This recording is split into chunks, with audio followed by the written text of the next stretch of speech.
morning and welcome to the start of lifting here on Saturday at USA Powerlifting's Open Nationals 2019 in beautiful Lombard, Illinois, just outside of the windy city of Chicago.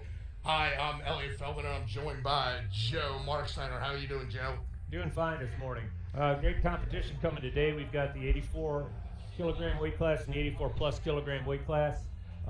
Competing this morning, we've got two flights of the 84 kilogram ladies on platform one flight of the 84 plus kilogram ladies on platform 2. Had some outstanding lifting yesterday, looking for a repeat today. Yeah, we're going to have some exciting performances today. In the 84s, we have Natalie Hansen, who was Open World Champion 2017, 2018. As we know, she has a number of American and world records. Opening list and for is good. Laura Sterling comes up at 125 kilos on platform 1. And platform 2, Sue Hayland opened up at 147.5 and was also good. So we're off to a good start. We also have Monet Bland, who came in 3rd last year at the World Championships in this class, taking 2nd in both the squat and the deadlift. So it's going to be really, really, really exciting watching them in the 84s. And in the 84 pluses, pretty much everybody's come here to see Becca Holcomb and Bonica Brown. Bonica Brown may be one of the best female lifters in the history of the sport. She's the reigning classic and equipped world champion. Laura Sterling's out on platform 1, opening attempt 125 kilos. Down and up looks solid. And a good lift for Laura, 3 white lights. Coming up on platform 2, Christina Skirto was good at 157.5. Rebecca Meester is coming in, lifting out at an opening attempt at 175 kilos. This is powerlifting. This is USA powerlifting. This is a blood sport. You want blood? You got it.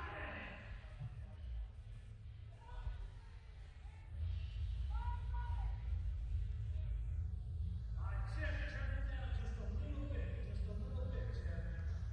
Tim. And looks like Christina Skirto on platform 2 missed a 2-to-1.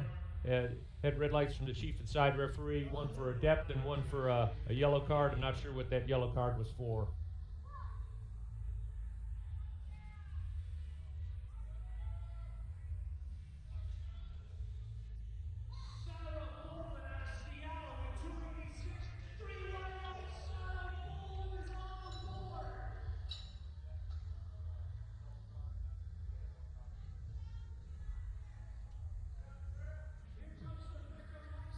Rebecca Meister, 175 kilos.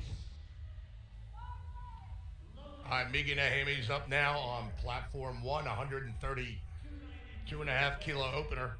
On platform 2, we have Rebecca Meister, 175 kilos. That looked like good depth on Rebecca's squat, and she got that one past 2-to-1, had 1 red light for depth. Judges have a different and better perspective than we do from the camera. Coming up is Michelle Grapple at 180 kilos on platform 2.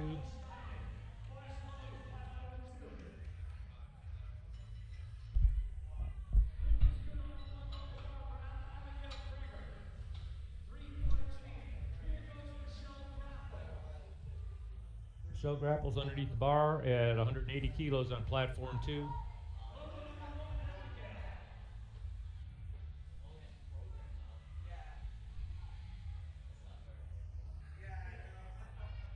Had a bobble there at the bottom. Spotter stepped in.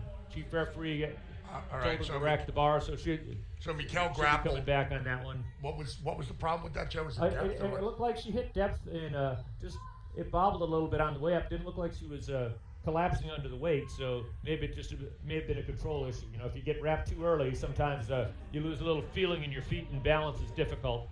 So I don't know exactly what the problem was, but it didn't look like it was too much weight for her. Hannah Brown is now up at 192 on platform 2.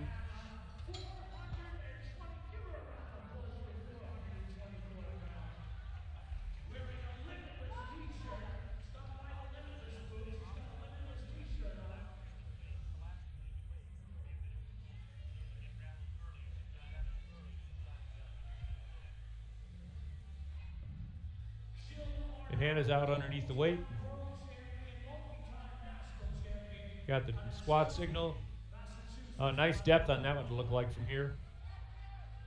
And we have Gets the Joe rack Otto signal coming out of and 3 white lights for Hannah Brown at 192.5. Katie Dodge is coming up at 205. So, folks, we only have one flight on platform 2, so we're going to take a half an hour break between squat and bench press so the ladies can warm up. Platform 1 has 2 flights, so they're going to move from flight A right into flight B.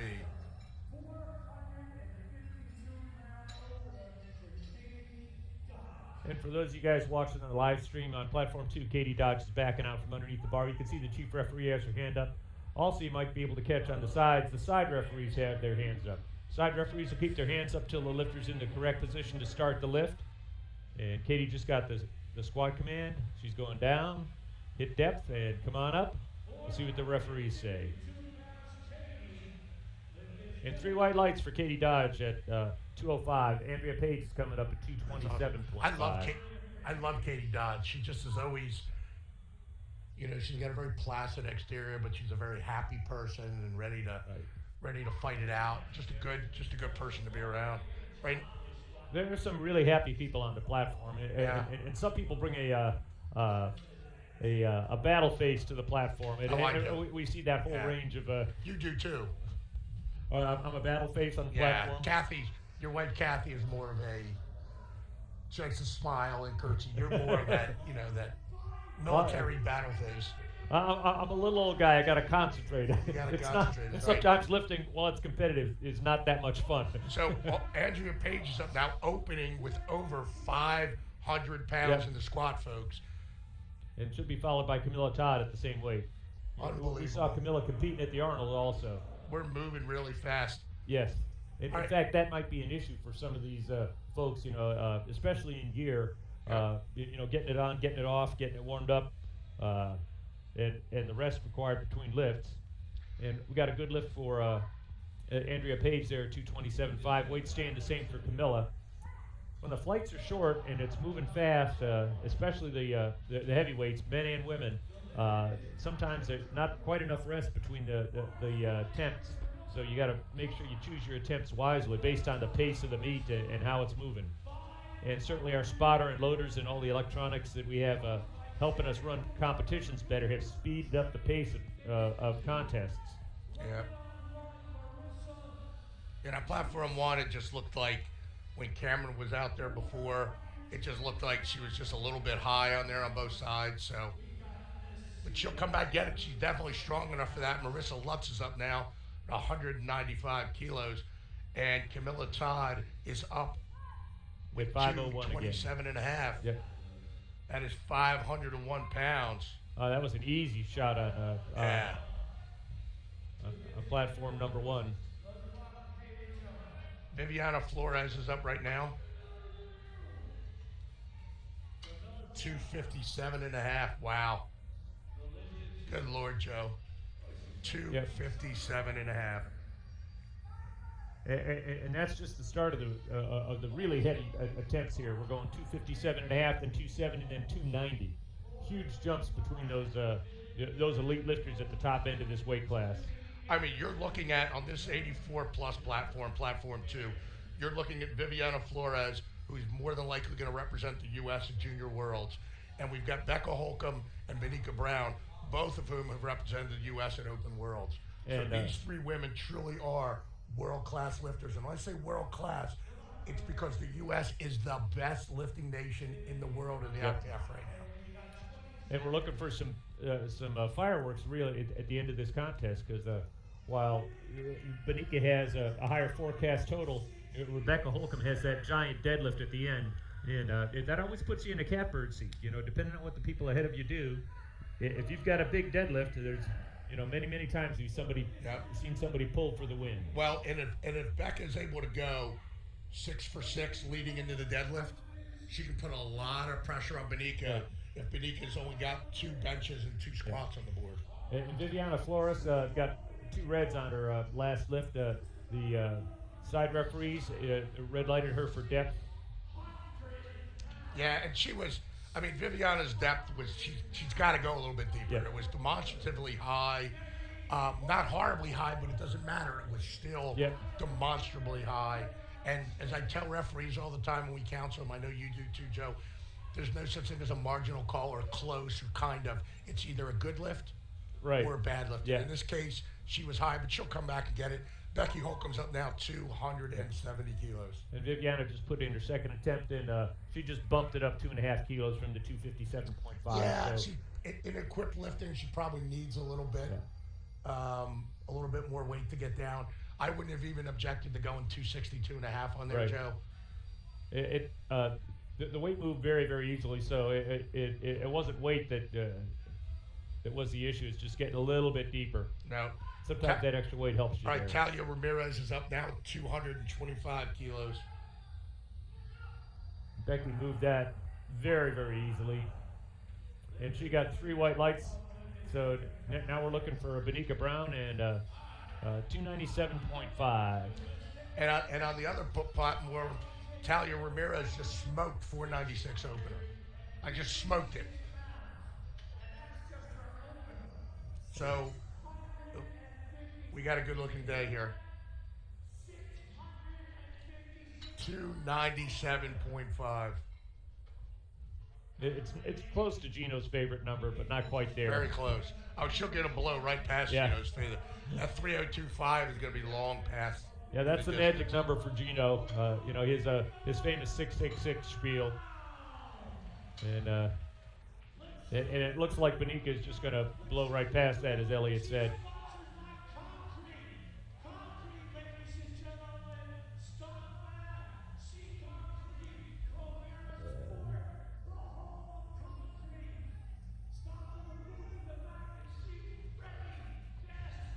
I mean, so this has Platform been. 1 starting back over on opening on second attempts, and we're getting our last squad of opening attempts on platform 2. I mean, we've already seen, Joe, yesterday you and I saw, and everybody who watched, a historic day by Kelsey McCarthy. Right. I think we can see the same kind of day from Benika Brown. Just depends on how this first squat goes for her. I think Becca's going to be in a horse race. Yep. Certainly, if either one of them stumble, it could be a runaway. Yeah. So we've got 3 white lights for Benika. So the heavy duty firepower for the 84 pluses are those ladies are on the board. Yeah. And it's funny, I coached Benika, how I met her at the 2005 Pan Am Games. That was where I first met her and handled her. So she's been a superstar since she was a kid, Joe. Oh, yeah. I remember seeing her at Women's Nationals when she was in, I think, the 84 class. And, she hadn't moved up to the super heavies. Right. And was just blowing everybody away. Just phenomenal lifting even then. Well, she played defensive tackle in high school on the boys team, and she lit some guys up. She's not just strong for a woman. She's strong. Period. I don't care. A 600-pound squat. Yeah, 600-pound is squat. A 600-pound squat. Yeah. I don't care if it's a woman. Who it is. It's big. Right now we're going back to the top of the order for Christina Scordo. And remember, folks watching on platform 2, there will be a 30-minute break between each of the disciplines. So right. 30 minutes between squat and bench, 30 minutes between bench and deadlift. It's to give those athletes, because there's only one flight, it gives them time to warm up. And in some ways, that's nice for our spotting and loading crew. That gives those guys who work really, really hard, especially with the heavier weights that they're slinging around now. They love one flight. Flight sessions, spotters and loaders. And if you look at the background, staying in the background there on platform 2, an unsung but very familiar face here, Ron Dews. He's a stalwart at the Arnold, one of the guys who just is there from sun up to sundown. Right. Doing everything from setup to tear down, spot and loading. He's also a national referee and an outstanding lifter himself. So, there's an awful lot of people behind the scenes making these contests run. Yeah, and we talking about Sue here, Joe? Ron Dews. Oh, okay. We're talking about Ron Dews. Yeah. Okay. And so now we have Sue Hallen coming up on platform 2. Sue Hallen is a referee. She also helped produce track and field events, swimming events. Oh yeah. She was a good thrower and track person herself. So And she's still a competitor in throwing games and Highland games. Exactly. And women's strength sports. so she is a top level athlete, and not just in this sport. Here she comes. And she either timed out or whatever. I saw her lift the weight off the rack and then set it back down and walk off the platform. And so that was, 3 red lights obviously, and the yellow card was there. And I did not hear commands. I'm not sure whether she timed out or just was not in a good position to do that lift. And better to put the bar back in the rack than get injured.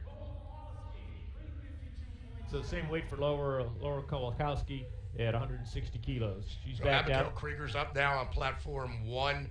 She opened at 142.5, was good. Jumping up to 150, it's a nice round number. That's a 330-pound squat for a T1 lifter, which is 14 to 15 years old. And Lori was good at 160. We're going to Michelle Grapple at 180 kilos. Michelle missed this on her first attempt and is repeating it. If I remember correctly, her first attempt, it didn't look too heavy. It just looked like a balance or control issue, somewhere after she'd come out of the hole. So we'll see how she does on this attempt. Was Kowalkowski good? Yes. Because she was good at 160. And Mikhail Grapple missed her 80.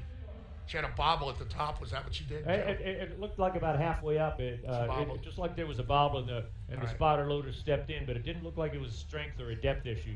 Yeah. So watch this one closely and see what happens. And Mikhail is a dog person too. She loves animals.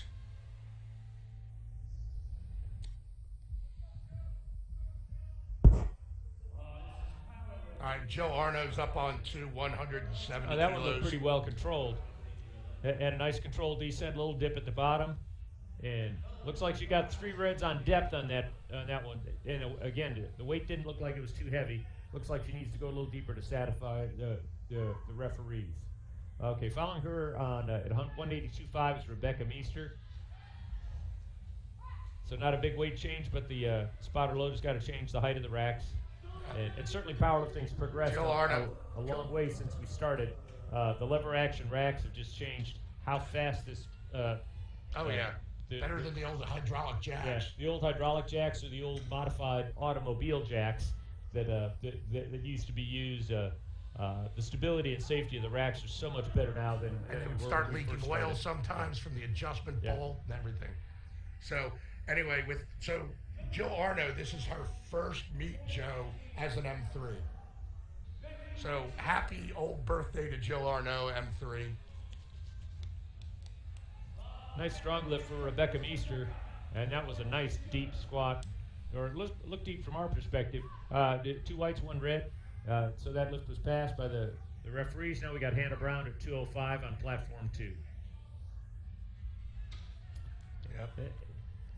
And in our heavyweight weight class, in the 84 plus class, we've got our lightest lifter is at 84.65, so she's the lightest lifter in the class, up to Rebecca Holcomb topping out at the top of the class at 163 kilos. Right. So we've got a wide range of lifters in here and a wide range of performance. So the way Jill described, because she just moved into the M3s, the way she described it is the M3s, the M1s are old, the M2s are old as dirt, M3s are you're still alive, and M4s, holy crap, you're still alive. Well, that was the way she described that. I'm in the you're still alive category, and actually my wife Kathy is an M3 lifter this year also. Right, and I will be in 2 years, so we'll all be there. And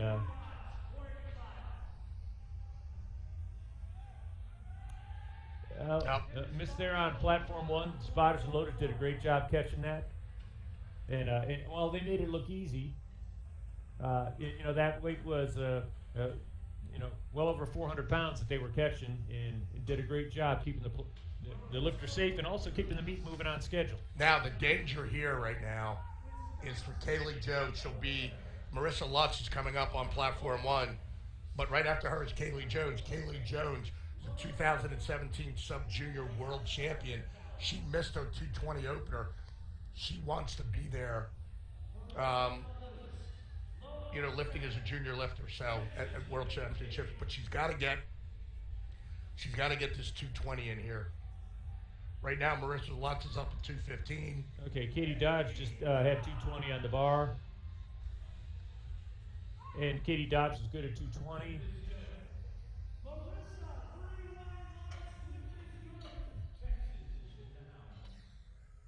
And Marissa Lutz's lift at 215 was good. So we got Kaylee Jones coming up at 220. As Elliot said, she missed her first attempt at 220, so she wants to get on the board with this one.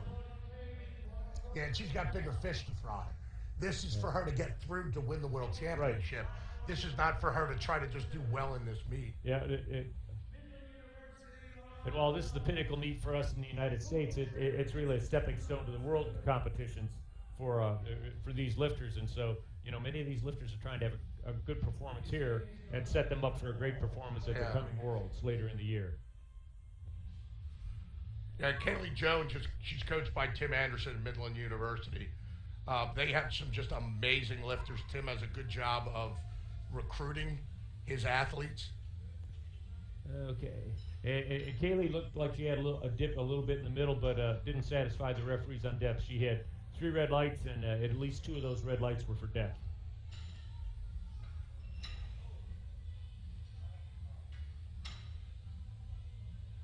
Looks like the spotters had to help Camilla on that 232.5.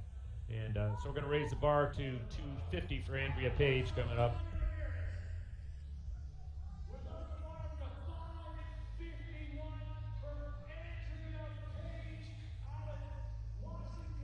And following Andrea is Viviana Flores at 260, and she missed her opener at 257.5, so we need to watch Viviana following this lift.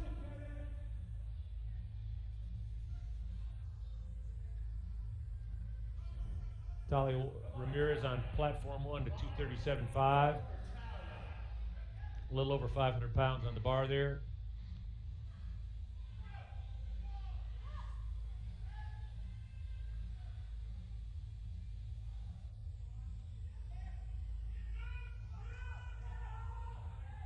Fought through the sticking point. We'll see what the referees say.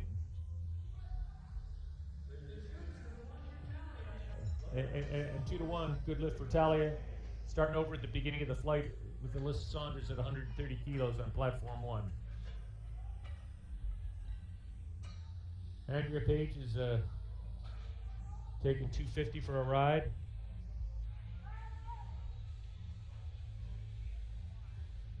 And that was a good lift for Andrea, 3 white lights. Now Viviana Flores is up at 260. This is a slight jump up from her first attempt. Didn't satisfy the referees on depth at 257.5 the first time, so this is 260, and we'll see where it goes. After Viviana is Rebecca Holcomb, followed by Bonica Brown. It's going to be interesting to see this with Viviana. She did not meet the standard for depth. It was clearly not deep enough. So let's see if she went up 2.5 kilos from the 257.5 to 260.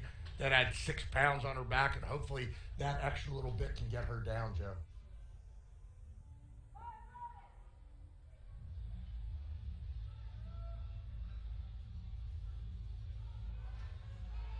Well, fought through the sticking point. We'll see what the referees call.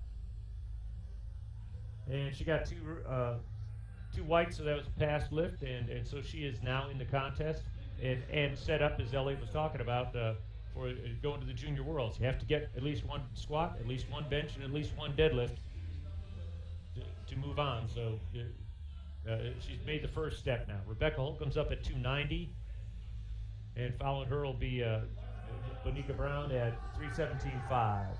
Yeah, and Viviana was considerably deeper than she was on her opening attempt. As convincingly as she was high on her first, she was convincingly at depth on her second. So it's, that 6 pounds, the 2.5 kilos helped her out, Joe. Yeah.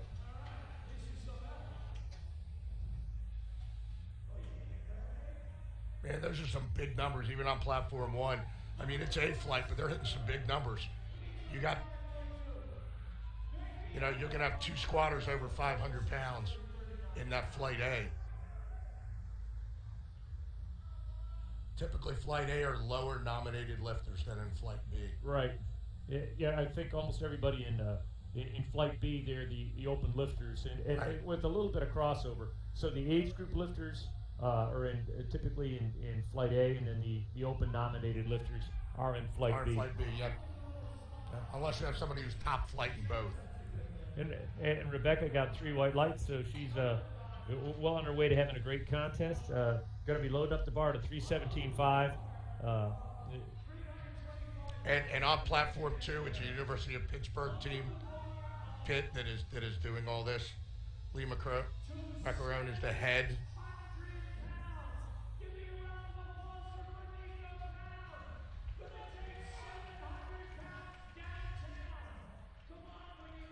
All right, so Benica is called for 317.5, folks. This is a massive number in the squad. 700 pounds. The world record right now is 318.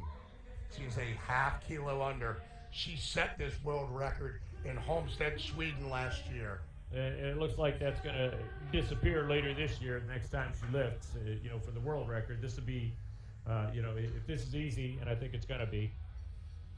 Right. Her third attempt is going to be smash that unofficial world record. So this is a half kilo, 1 pound under her. Yeah. That looked quite easy. Yeah. And 3 white lights, so just like Kelsey McCarthy yesterday, it looks like Benica Brown is on her way to sending a message out to the rest of the world saying, here I come.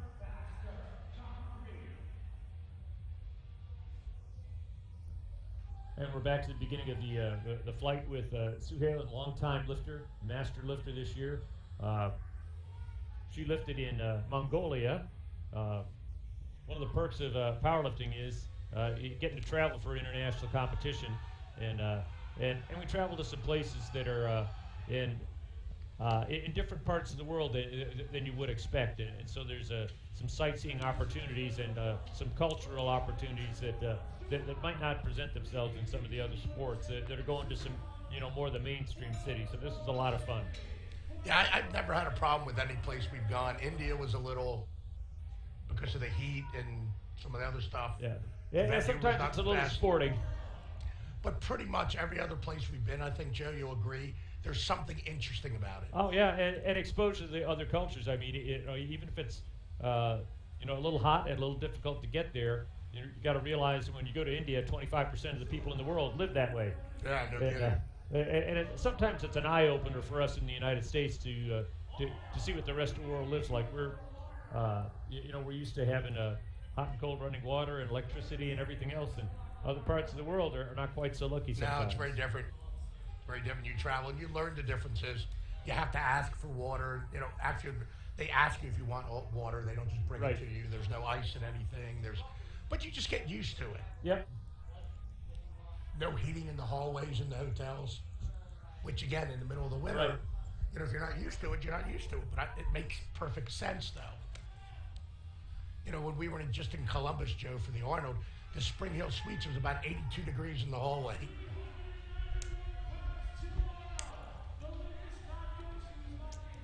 Okay, Sue Halen had a good third attempt on squat. Lori Kowalkowski is good at 170 kilos. And as Elliot said, when we finish up squat 3 here on platform 2, that platform is going to have a half-hour break. Right.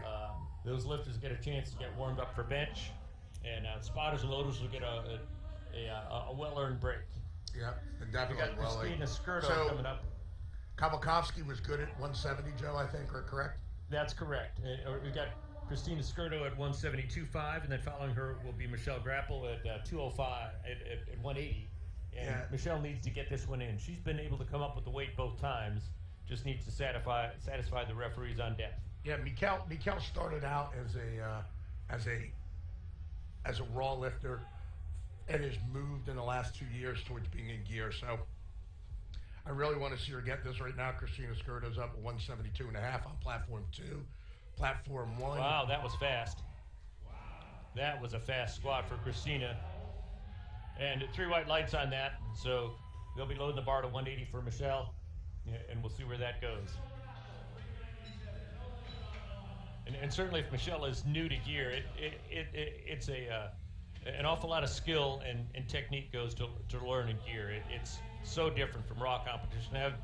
When I started in powerlifting 40 years ago, I started in gear, and gear gradually evolved, and took some time off and lifted raw for a long period of time, then got back into gear, and learning the new gear, even though I'd lifted in it before, was a very, very steep learning curve. It is. It definitely is. But I think that's part of what people like about it, Joe, is that you're adding another skill level to the sport itself. Absolutely.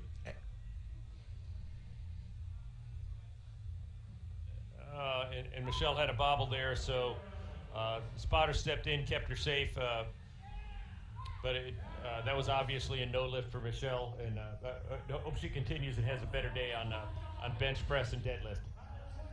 Rebecca Meester's going at 205 on platform 2.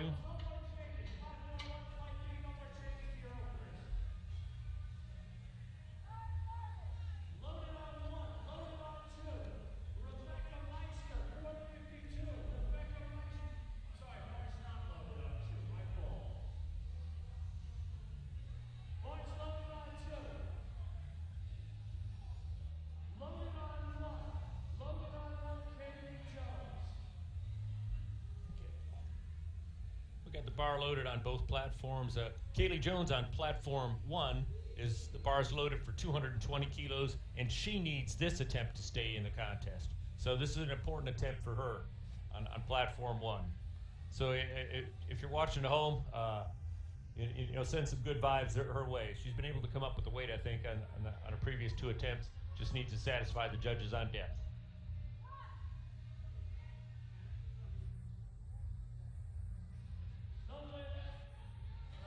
Fighting through that one. We'll see what happens. And that was a good lift, 2-1, white lights. Kaylee Jones is in the contest. Marissa Lutz is going to be lifting 230 on platform 1. Platform 2, we got Hannah Brown at 210. Following her will be Katie Dodge at 227.5.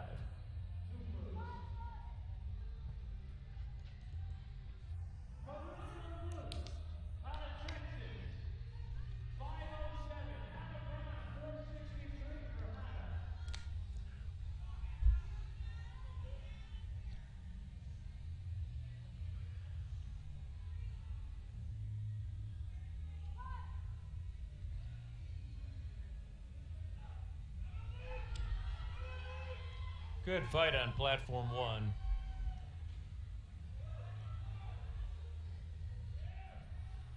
And a good lift for Marisa Lutz on platform 1. All right, so up now on platform 1, it's going to be Talia Ramirez with 245. And Hannah Brown had a no lift on platform 2 at 210. Katie Dodge will be coming out 227.5.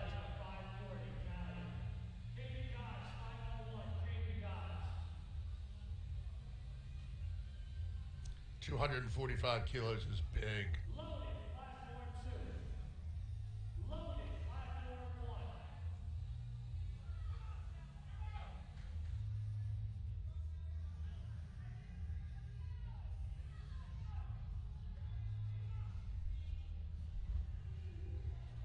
And we're finishing up the first flight of the 84 kilogram lifters on platform 1. And we'll be going into the second flight of the 84 kilogram lifters. And some of those lifters will be putting up weights, certainly worthy of being in the super heavyweight category. Yeah, you're going to see some big numbers in all 3 disciplines from the 84s. Yeah. And we had a no lift on platform 1 there, just a little too heavy for the lifter.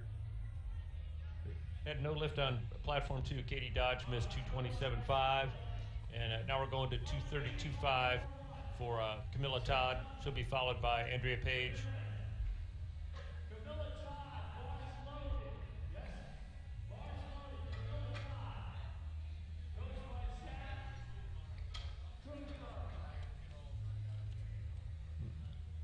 Camilla was unsuccessful with this on her second attempt, so she's repeating at 232.5. And it's only a 5 kilogram jump up from her opener, so it may be one of those days where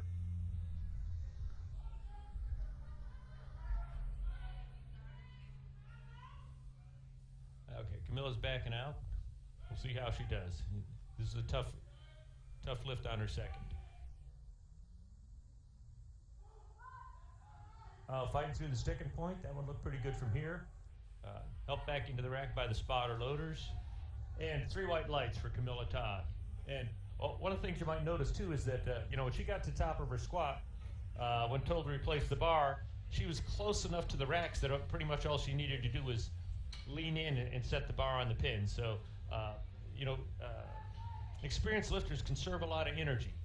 Take a minimum number of steps moving back from the rack, and a minimum number of steps replacing the bar in the rack, and saving energy like that is cumulative over the course of the contest.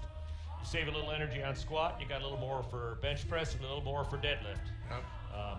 And every single rep, when you're wrapped up tight and the weight's heavy on your back, it takes a toll on you. So you want to get your best, but conserving energy along the way is one of the ways to do it. Yeah. Andrea Page is up now at 272 and a half. It's one of those magical numbers in North America. 600-pound squat for Andrea Page. Did not come up with it. Viviana Flores just got stuck there coming out of the hole at 275. So she'll take, Andrea Page got stuck there coming out of the hole at 272.5. And so she'll take 250 kilos towards her total. We're raising the bar to 275 for Viviana Flores. I mean, Joe, that was a huge jump for Andrea Page. She went from 227 and a half, took a 17 and a half kilo jump to 250, right? And then took a 22 and a half kilo jump to 272 and a half. I might have liked to see that reversed a little bit. Yep. The 22 and a half first and then the 17 and a half. And it may have been one of those ones where trying to position herself against her competition, Andrea Page and Viviana Flores, they're not competing against each other, though. We've got an M1 and a junior. So it doesn't look like she was trying to overtake her competition. At first I was looking at the two lifters going, their subtotals and their attempts on squat and bench and deadlift would put them in head-to-head contention, but since they're not in the same age categories, I'm not really sure what that was. Yeah. I mean, she wanted the 600, obviously. Yeah. That's what was on the bar. And struggling there on platform 2 to drive through the sticking point on lift, and that was a hard-fought lift. That was really hard fought. And 2 to 1, a good lift. After fighting for one like that, that's really gratifying to get it past. Because those are many of those lifts. There's somewhere in the middle where where you're really, really, really fighting, and you just have to dig deep and be determined to finish the lift. And I'll tell you, that was a heck of a fight for Viviana Flores, too. Okay, we got Rebecca Holcomb at 300 kilos coming up. Or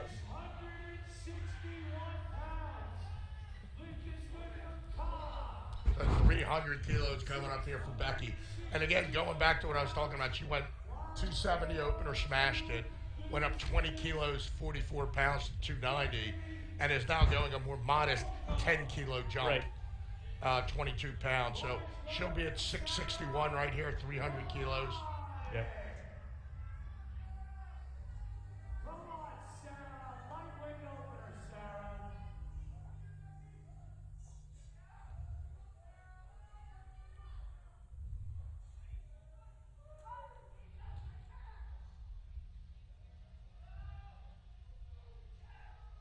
Wow. That moved quite easily for the referee say Rebecca. with that. Yep. 3 whites for Rebecca. So Becky Holcomb, that was a great lift. She's certainly by Becky sending Holcomb. a message too that she's not out of this fight.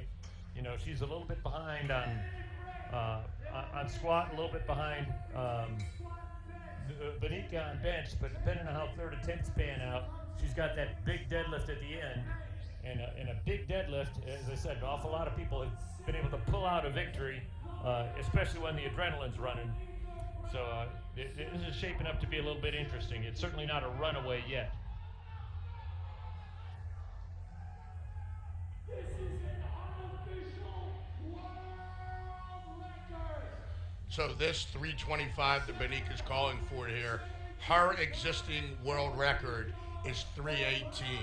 So it's 7 kilos, about 15 pounds over the existing world record. Yeah, so this is not just beating it by a whisker. This is beating it by a very noticeable margin. Now again, it's her own record, so. Yep. Oh, Looks wow. light. Let's see what the referees That moved, say. that moved pretty easy. There was certainly more weight than she could have put on the bar. That was really easy. So now we got a half-hour break on platform 2. And we'll see what platform 1 looks like. So you give our spotters and loaders a well-needed break. And we'll see where we go from here. Looks like Kaylee Jones was successful at 220.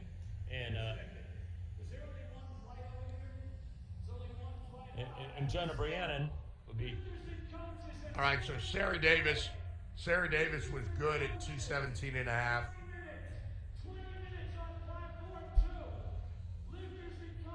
And Sarah was the 2017 and 2018 collegiate national champs, and she was last year, she was junior world champion. So she has a nice pedigree. Monet Bland's coming up now. Monet finished second last year to Natalie Hansen. I'm sorry, third last year in the world. She was the number 2 squatter between Natalie and the number 2 deadlifter. And she does have and she's opened bigger by about 25 kilograms on deadlift than Natalie. The big differentiator between Natalie and Monet is bench press.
platform 2.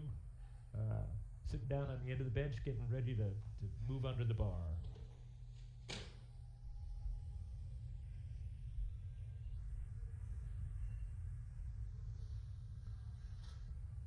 And just like squat, depending on the view, the camera view you're seeing from the referees, you'll see the side referees with their arms up. After they drop their arms, that means the lifter's in position to start the lift, and the chief referee will give them the signal to start. That one popped off her chest quite easily.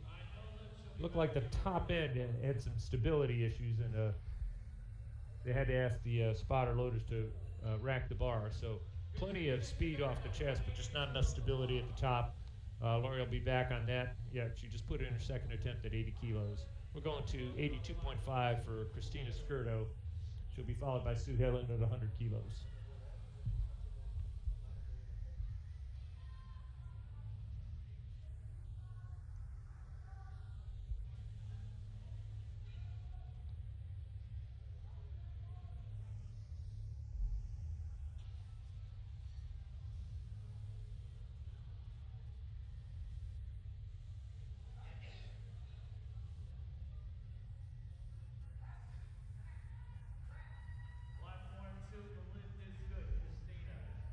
And Christina's attempt at 82.5 was solid, so that gives her a 255 subtotal. Sue Helen's now up at 100 kilos.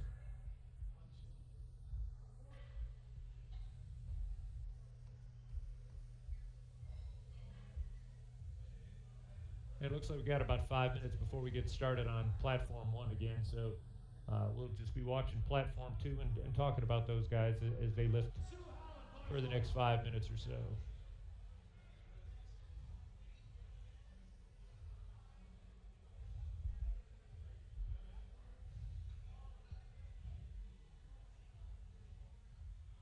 Sue Helen, a veteran of the sport, and both this sport and other strength sports for women, with 100 kilos on the bar. And a nice, strong, and controlled rep. You know, sometimes strength isn't the only issue that you're dealing with, especially in the gear. Getting locked out and controlling where the bar is at the top is quite important. So that was a really nice looking opening attempt for Sue. We're going to 102.5 for Hannah Brown.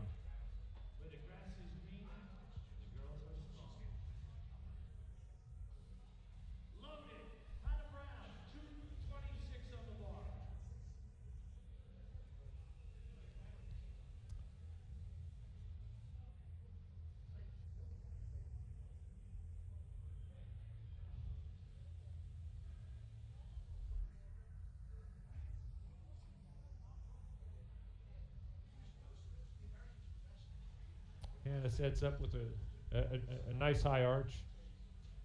That arch reduces the range of motion. You have to press the bar, but you still got to get the bar to touch and still got to lock it out to full arm's length.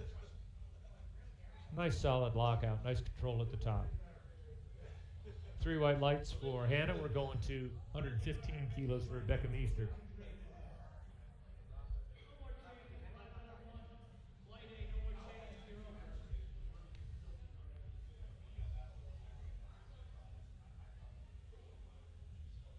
And it looks like about 3 minutes before we kick off bench on platform 1. Our opening lifter on platform 1 will be Alyssa Saunders at 60 kilograms. And so we'll be going 60, 62.5, 67.5 for those ladies as they start the 84 kilogram class bench.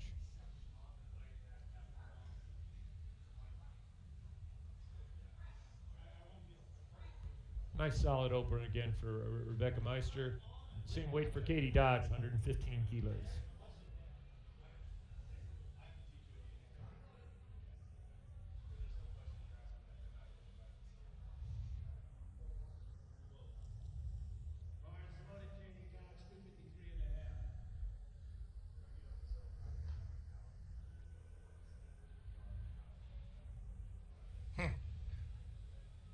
So Mikkel is pulled out, Joe, it looks like. Right.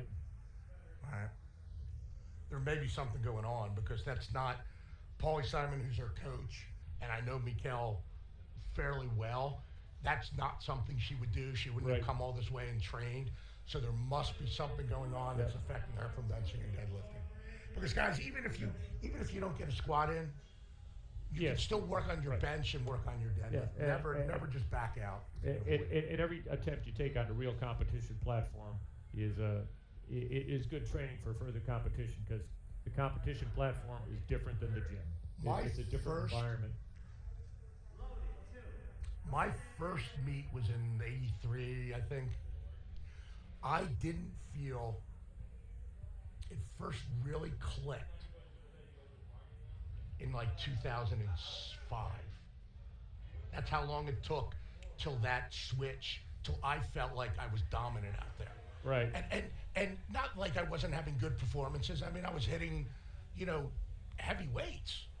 But it was just, there was that moment, and I still remember in Palm Springs getting under and walking out that squat and just feeling really in control. Right. Yeah. You know? I think that's a good way to put it. You might not be a dominant lifter, but you feel like you're in control of your process. That you're getting your wrapping done on time. That Yeah. that the meet is happening at a pace you're ready to handle, as opposed to you just caught up in the tide and get wrapped, get out there, and Right. everything's a scramble to get out of. Yeah, well, to give you an example of, at that point already, the only lifter who lifted behind me in my session, in the squat and the deadlift, was Mike Bridges. Oh, wow. So that'll kind of tell you like where I was at that point. Mike Bridges is an all-time great in this sport in all three lifts, but it just kind of clicked. Right. And it was 9 for 9, 27 whites, and I just felt dominant, not strong, just in control. So Camilla Todd's up now, 137.5. So guys, 137.5. Andrea Page and Camilla Todd are already over 300 pounds in the bench press. This is what we were talking about. You thought that some of these women could squat. Watch some of these women bench press. That one popped up off her chest pretty good. It looks like we're getting started on a bench on platform 1. Got our opening attempt, looks like it's 60 kilograms. All right, so Viviana Flores is open at 155. And I mean, it looks like we 42. got a good opening bench on platform 1 at 60 kilograms for Alyssa Saunders. Going to 62.5 for Abigail Krieger. I mean, Viviana's opening at 342. That's a big number. I'll say. I wish I had that bench right now, Joe. Well, I lift into 66s and 74, so all of these numbers are big for me. When you're a little guy and old, you're just happy to keep lifting sometimes, and you have to sometimes forget what you used to do when you were young, because anytime somebody asks me what I can lift, I tell them what I can lift now, not what I used to do. No, I do the same thing. Well, hell, I'm running around bragging about my 505 total from the other night. That's not close to my best, but you're talking about where you are now. Right.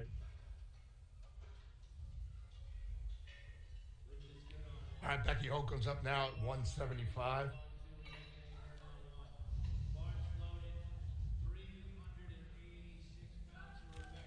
And our next bench will be 190 kilograms. Opening bench for a woman, more than 400 pounds. Yeah.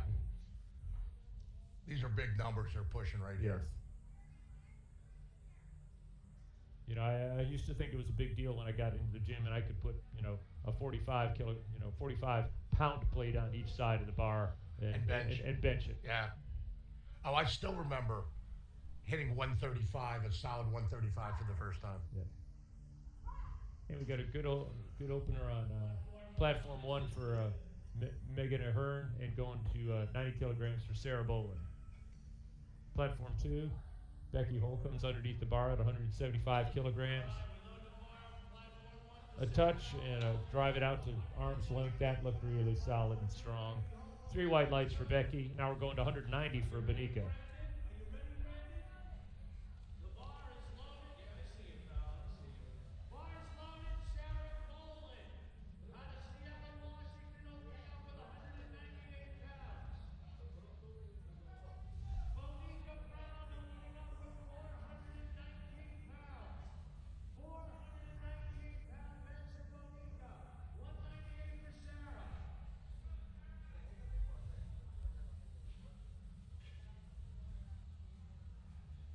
Interestingly enough, the world record in the bench press right now is 227.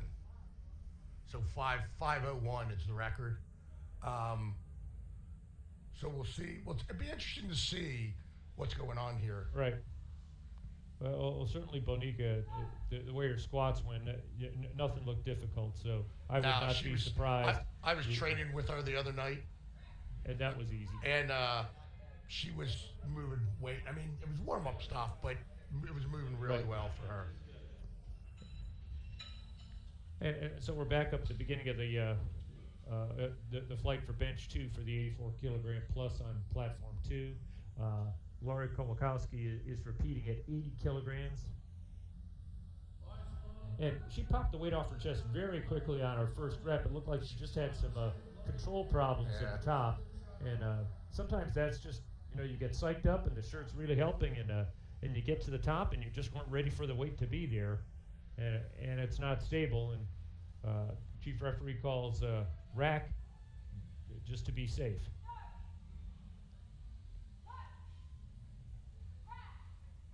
And weightlifting is, you got to move the weight, but you also got to control it for safety. So we'll see how this one goes.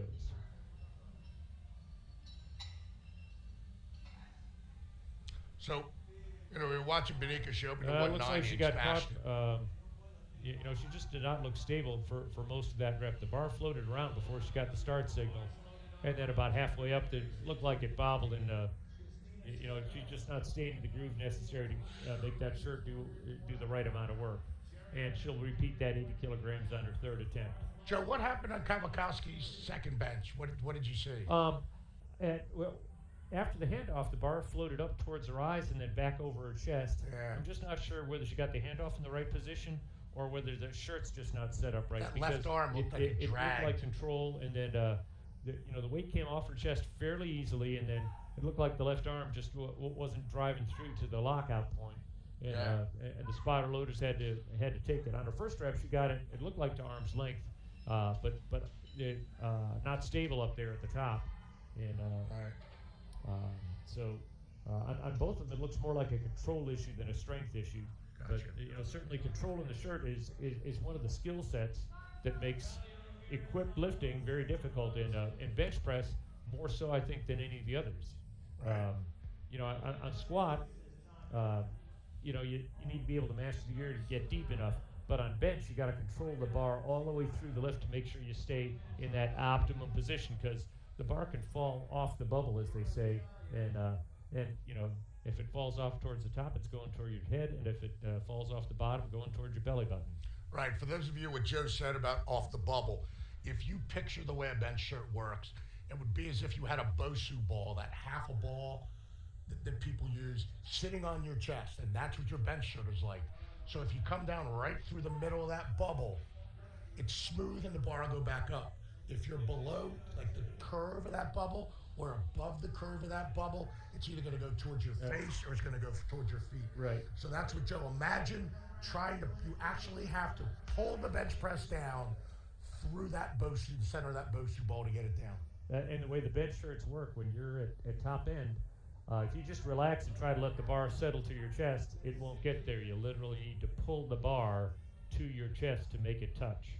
And so that's something really odd. Almost all of us think of bench press as a pushing exercise, but when you're in a shirt that's fit right and you're going to get the maximum out of it, the first half of the lift sometimes is pulling the bar to your chest. Yeah, one of the easiest ways I've been able to raise people that I coach to raise their bench press is to simply double the amount of the volume for their upper back work. So let's say, just for an example real quick, if they're doing 10 sets of upper back work, we move to 15 to 20 sets of upper back work, because it allows them to keep their elbows in and pull that bar down, and then pop it. You're actually popping that bar and pulling your hands apart to spring it up. So you're not pressing this out. Right. And as we mentioned, that's what makes raw and equipped lifting two completely different animals. It's the skill set to be an equipped lifter is you certainly need strength, but there's a whole additional skill set that's necessary to maximize the use of the equipment. Now, interesting thing, Joe, is over the last 3 years, 2 to 3 years, I have seen raw benchers, classic benchers, benching more using geared or equipped form. So you're seeing far more of elbows in and the flare than you do a typical bodybuilder bench, is what we saw in the early days of classic lifting. Well, certainly some of the things that the equipped bench presses are using, the very high arch, the very wide grip, and touching the highest part of the abdomen, all of those techniques that make for very effective equipped benching. There's some good possibility for crossover, depending on anatomical issues with the body, to make you a very good raw bench presser too. Shorter range of motion, taking advantage of Right. Arch and wide grip, and it may not produce the mirror muscles that you want for bodybuilding, but this is a sport about moving the weight through a prescribed range of motion.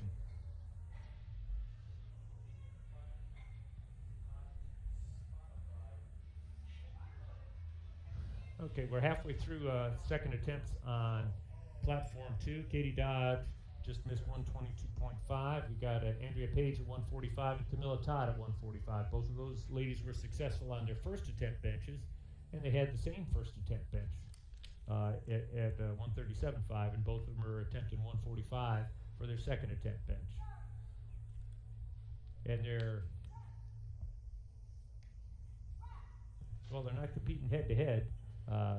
They're looking at very, very similar attempts for their squats, their bench press, and their totals.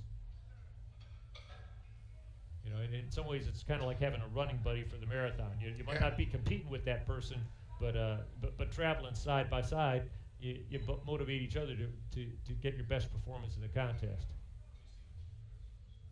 And Andrea Page was good at 145. We'll see if Camilla Todd can duplicate that effort. Yeah, she's really.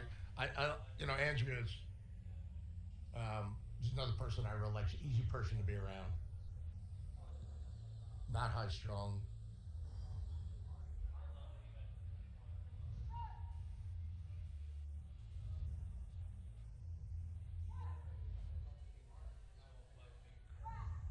Looks like Camilla Todd's calling for the same weight. Yep.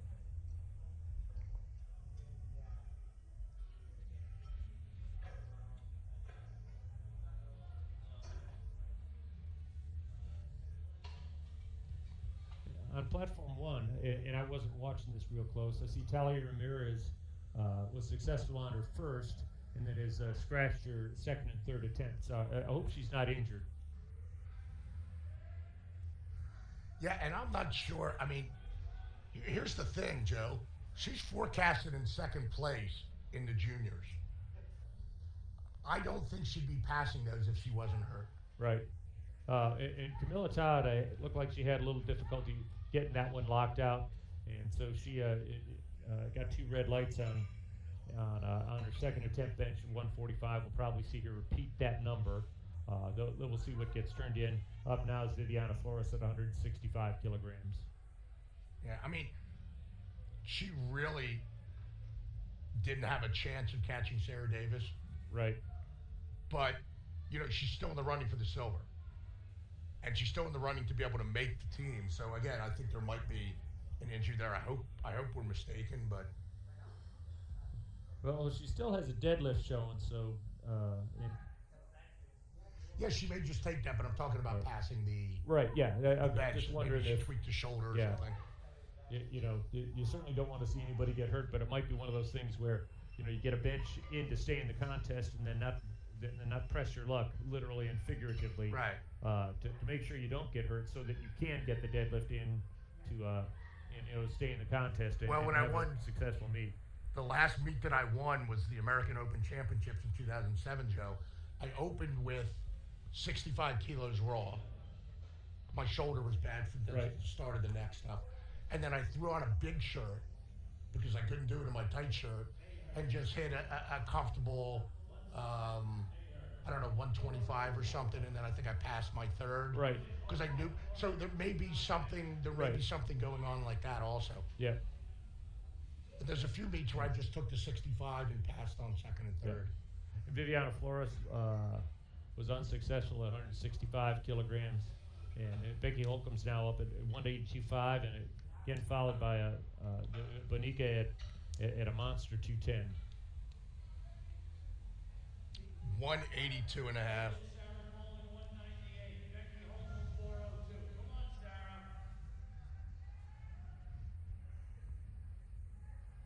Sarah Boland's up 90 kilos. She missed us on our opener, 198 pounds.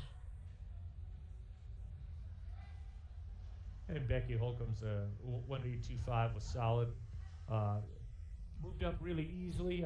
She got a blue card from the chief referee. So that blue card is either downward movement during the course of the lift or elbows not locked at the start or finish. From my perspective, it looked like the elbows were locked. So there may have been a little bit of bobble, during pressing it out that the chief referee called, but the side referees didn't notice. See, you know what it looks like, Joe? When I just watched the replay of Becky's, when she came up and got the press command, everything was fine. She was locked, the bar went straight up. However, when she was going down, the bar was going up and down. And I almost wonder if that was the call, because that's not that up and down doesn't work until after the press command starts. Yeah, so, during course of pressing it out. So, and that happens too. That's why there's 3 referees, and that's why there's 3 jury members. Yep. And we have seen some attempts that have been overturned by the jury, sometimes from a different perspective. And our best referees are sitting in the jury, and they have the advantage of being able to look in retrospect at a lift and judge it. While the referees who are on the sitting in the seats, they got to judge each lift and judge the next lifter that's coming up, and judge the next lifter that's coming up. There's no ability to conference and think about the call, which the jury has. There's no time to pause to consider. Right. Now, with Bonica's attempt, I really think that that her 210 looked fairly easy, and it'd be interesting to see. I'm going to go back and see what she's going to put in for that. And we're starting third attempts on platform 2, so in about 10 minutes we'll take another 30-minute break so those ladies can get ready for deadlift. All right. So we'll be concentrating on platform 1 once the platform 2 is done. Correct. Yeah, and so Bonica's put in 2:15.5, which will break her own American record in the bench. And actually, that's quite a modest jump from the 210. I think so, but that's where the record is. So I think she just wants to extend the record. Yeah. Could she take a shot at Hugdahl? Yeah, but I think she'll hold off till Dubai, and do that in front of the big crowd. And Lori Kolakowski was unfortunately unable to get a good lift in on bench press, so she had 3 misses at 80 kilograms. She got yellow lights on all of those, so it wasn't a red light for not being able to touch her chest. It wasn't a blue light for up and down. Yellow light meant something else. So head, butt, foot movement, but there's some other part of the lift that didn't meet the description of a successful lift. That's just and I really fail. I really feel for Kolakowski. It's rough. I mean, she did so well in the squat, 150, 170, 160, 170. The bench just didn't work, and sometimes the gear, especially in the bench, we don't see it as much as we used to, because the bench rules have been, I would say, normalized to make it more fair for the athletes. But it still is probably the place where we see the most bomb outs. I think is the bench press. The gear is just very hard to work with. Bench used to be, and the gear just makes it difficult. Mastering a shirt is really a very, very technical skill, and we've seen some other folks who just who are uncertain about their ability to master the shirt, and they'll do their opening bench unequipped, just wearing wrist straps and a t-shirt to get that one bench in to guarantee they stay in the contest. And sometimes that's a decent strategy if your other 2 lifts are strong enough. Yeah. And we've seen some people win contests simply by doing that. Well, certainly in a bench-only meet, I think I might open raw, because sometimes, I remember 2004 in Colleen. of the 275s and the supers at that time, the other weight class, the 125, the 125 plus, 3/4 of the lifters did not record a good lift. Right, and that's just that razor's edge of performance that you need to be on to perform at your maximum level. But there's just no margin for error. If you're outside the groove, the weight's not going to move, or you just can't lock it out. Right. And in fact, that's what we saw an awful lot is the bar will pop off the chest, but then that transition from the where the bench shirt stops helping you and you got to finish the lift with tricep strength. That transition, lifters get stuck about 15 degrees from getting their arms straight, and it just can't finish that lift from there. Yep, Katie Dodge is up on 2 now with 125. And again, so Katie missed at 122 and a half, and she's just going up a little bit to 125. Again, probably trying to work the shirt a little bit better.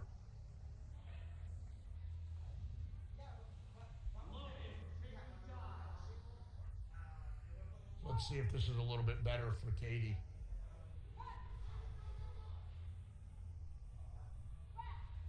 And it looks like Laura Sterling was successful on platform with an American record on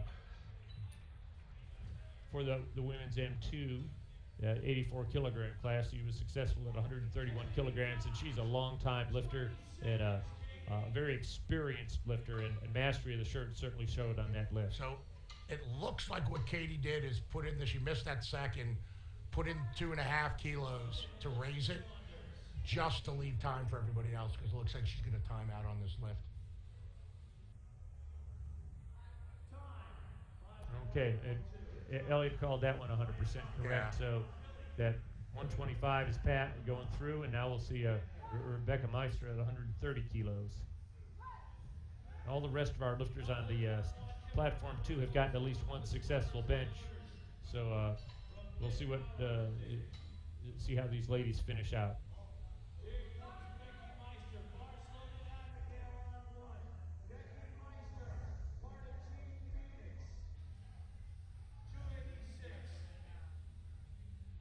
Boy, we got some big benches coming up here.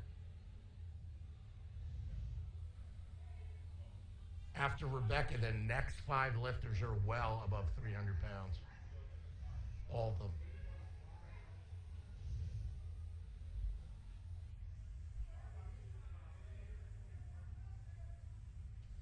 All right, so it's 3 white lights for Meister.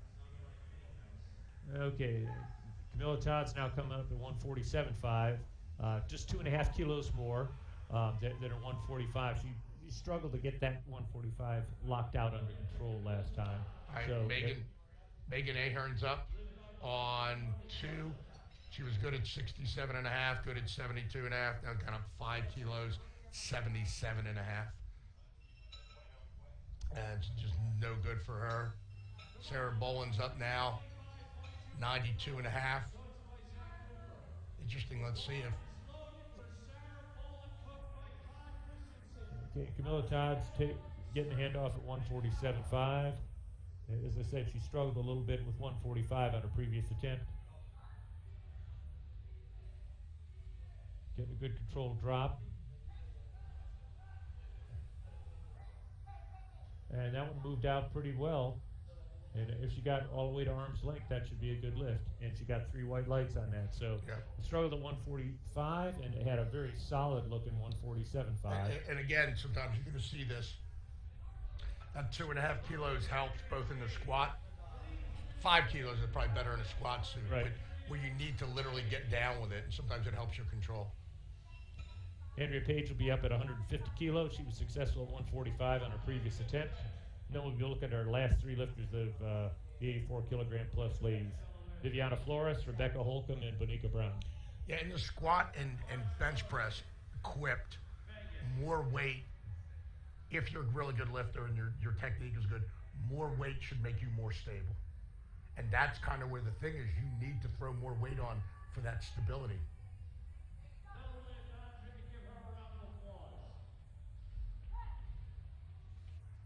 All right, so Viviana missed Andrea Page missed 150 at kilos. That's 330 pounds.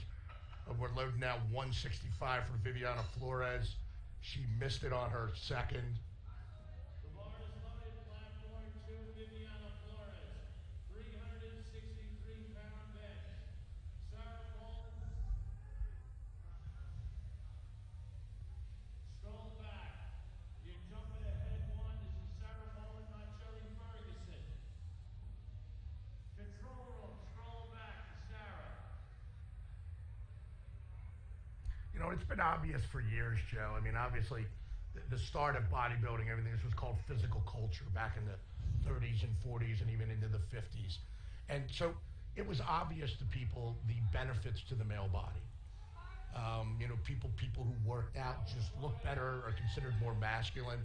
I think that powerlifting and weightlifting, the explosion of women in those sports, Joe, has changed the view of that. And it's also everybody is able to celebrate now the effects that it has on the female body too. Right. I think, and if nothing else, it is scientifically proven to help fight off osteoporosis. Yeah,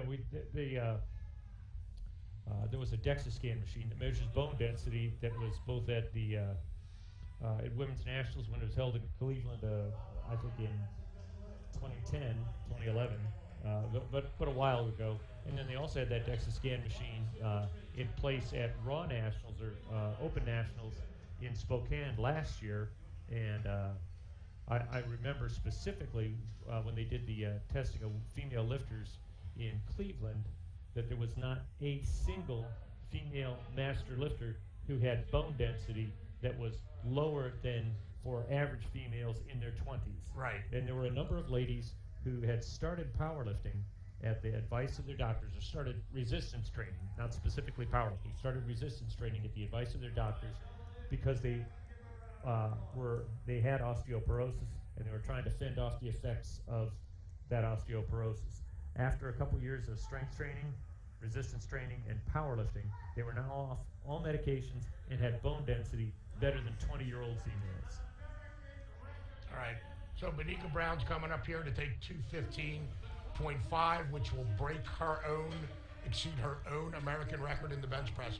I mean, now the latest scientific literature says the only two ways to truly reverse osteoporosis: one, alkalize the blood, neutralize the blood a little bit more, and get the acidity out.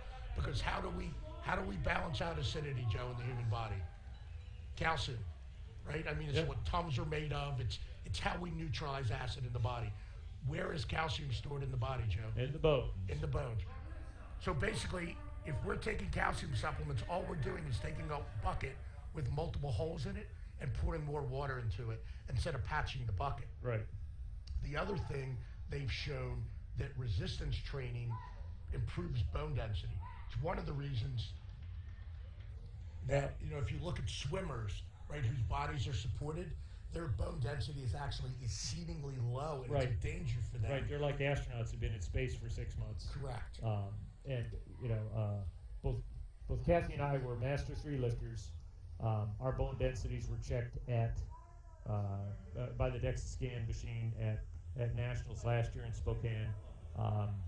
My bone density was 4.5 standard deviations above the average for somebody my Good. body weight, and not even including age. So that means, you know, I got the bones of a 20-year-old.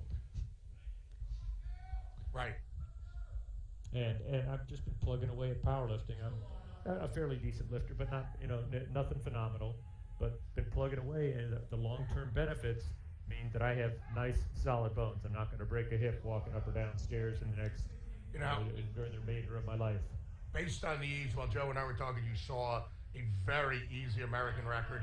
I think Benika could have exceeded the world record today. But again, that world record can only be set at the World Championship. Right. So she just wanted to come in here and extend her own American record. Right. I think she's going to take a shot at Hildebor Hildebor Hudal from Norway in Dubai. It should be an interesting. If both of them are there, it'll be a nice, interesting battle. You know, we making the analogies to horse races. We were talking about Secretariat yesterday, and what comes to mind is Seabiscuit. You know, from a long time ago. And one of the stories about Seabiscuit is when he raced, I think it was Man of War in a match race, and they said once Seabiscuit looked his competition in the eye, there was no way he was going to lose. Correct. And so I think for a lot of our real top-end lifters, being matched against your closest competition is what brings out your best performance. Correct. And you know, it's you know, it's mental and physical preparation, and that head-to-head match where you're competing against somebody who's very, very close to you, that usually is what brings out the best in you. So, you know, at this contest, you know, lifters taking less than their personal best is not an indication that they're not, you know, fighting for a great performance here, but they know that the real head-to-head contest is what's coming up down the road. Correct. And that's where not only the physical preparation, but the psychological motivation of the contest, you know, brings out the best. I stopped lifting at local meets fairly early on because I didn't have to get as up for it. It was more like a workout for me. Right. But you're right, looking in somebody else's eye and being locked in a battle is what you need to do. Right. I don't want to ever be complacent in competition. And that's where I think, you know, just because of the sequence of our sport, squat, bench press, and deadlift, the big deadlifters have that advantage of, you know, being able to pull into the lead literally, you know, on that second and third deadlift and pull ahead of their competition. You know, they've got the ability to come from somewhere back in the pack and beat somebody to the finish line. And if we did our sport, you know, if we started with deadlift and finished up with squat, then the big squatters would, you know, be in that same position. Right. So right now, let's see what's going on here on platform. Okay. Laura Stryland's up now 136 and a half. So this is another attempt at an American record here for her. And she was successful on her second attempt, and this will finish up third attempt benches for the 84-kilogram ladies. And then we'll start into the second flight of the 84-kilogram ladies, which is, for the most part, all the open lifters. I think there might be one or two folks in here who are also competing in an age group, but they are, we've got one junior lifter in the second flight. Right. So we're also going to take on platform 2, guys.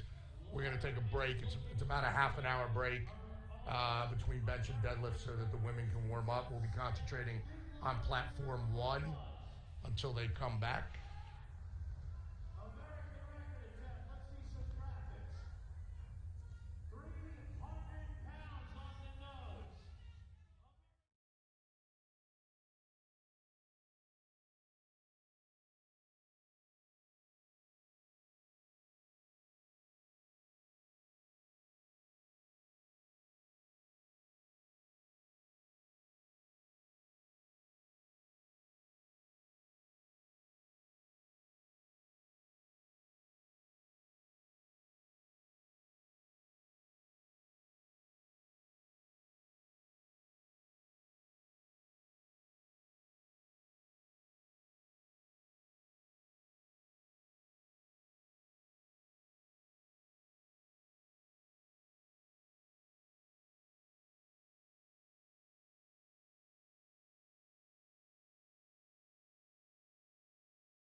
for 3.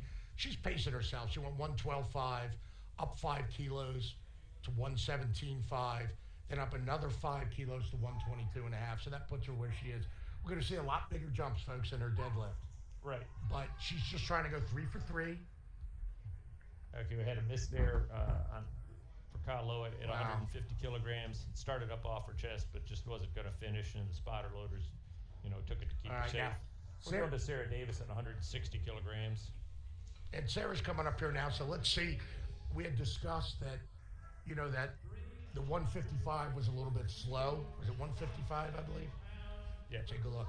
And the 155 was a little slow. So my anticipation here is that I don't know if she's going to make the 160 or not, but that the 160 is going to look easier coming down Yeah, than the 155. it gets to her chest more quickly. And they changed the camera angle on us, so we're not sitting out in front watching the lifting live. We're actually watching the live feed camera. So whereas our last look was looking at it from the side, we're looking at it now from the head of the bench. So our perspective on this thing is changed significantly. And yeah, that did seem faster down to the chest. And she's right about the point where her elbows wouldn't quite get locked before. It's not happening. And you see the left elbow beginning to fail a little bit. But so it was close, but it actually looked a lot like the 2 previous lifts in terms of the difficult point of the lift, which was locking out the elbows after that initial touch. And I think for her, again, I think that missed opening attempt takes it out of you a little bit, because I feel that misses hurt worse than completed lifts. You complete a lift, no matter how heavy and how much of a grind it is, it feels good. The shock to the body to catastrophically miss a lift, like not completing it, is just huge. Yep. And psychologically,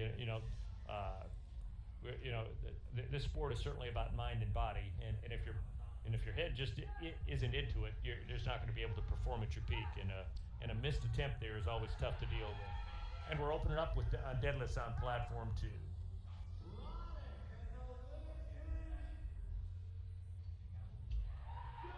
Sarah Roddick was successful 3 for 3 on bench, so she went 160, 165, 170 on bench press. Right. Now Natalie Hansen's taken 192, so this will be an American record attempt. Right. 192 for Natalie Hansen. So that's going to extend her own American record by a half a kilo, and also eclipse her existing world record of 191.5. She won't get credit for it here as a world record, but again, part of this is putting the world on notice that you're still around. Yep. And we've been talking a lot about the bench, but we're already 4 deadlifts into deadlifts on the 84 plus kilogram ladies on platform 2. Viviana Flores is now taking the floor at 175 kilograms. Right. Oh, and actually, this looks like Camilla Todd walking out here. So my computer hadn't updated yet. And after Natalie makes his bench press here, we're going to take a 10-minute break and then come back and deadlift, and you'll see Flight A on platform 1. All right, looks like a new American record in the bench you press. worked that one out for the lockout. All right, so Natalie's bench press obviously is still going well. Her squat isn't quite where she wanted it. She got the new American record and eclipsed her own world record in the bench press. So we're going to take a 10-minute break here and then come back with Flight A for deadlifting on platform 1. Joe and I now will be able to concentrate on platform 2 for a little while. And we're about halfway through the opening attempts. Platform 2 deadlifts for the 84 plus kilogram ladies. Camilla Todd was successful at 175. And our last 3 deadlifters here are just massive. Yep. And look for Becky Holcomb to put up, pull some astounding numbers here. Oh, definitely she wants to. Yep. And Katie Dodge was successful at 175 on deadlift. Andrea Page is opening up at 182.5.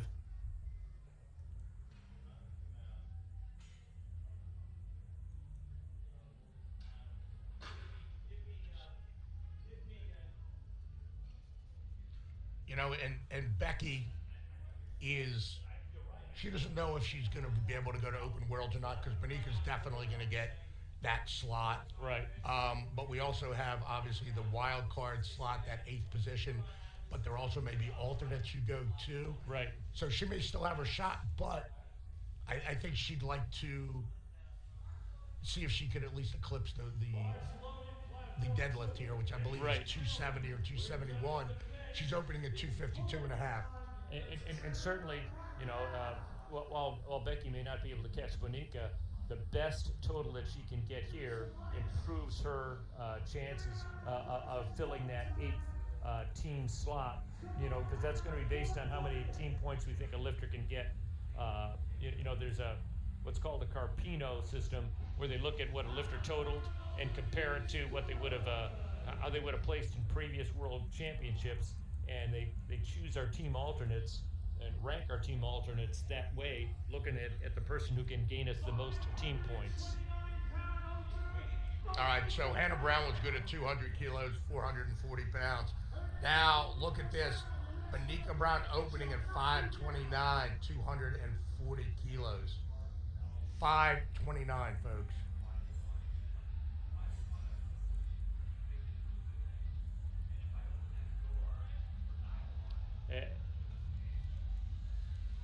And then Bonica's going to be followed by Becky Holcomb taking a big number, 557.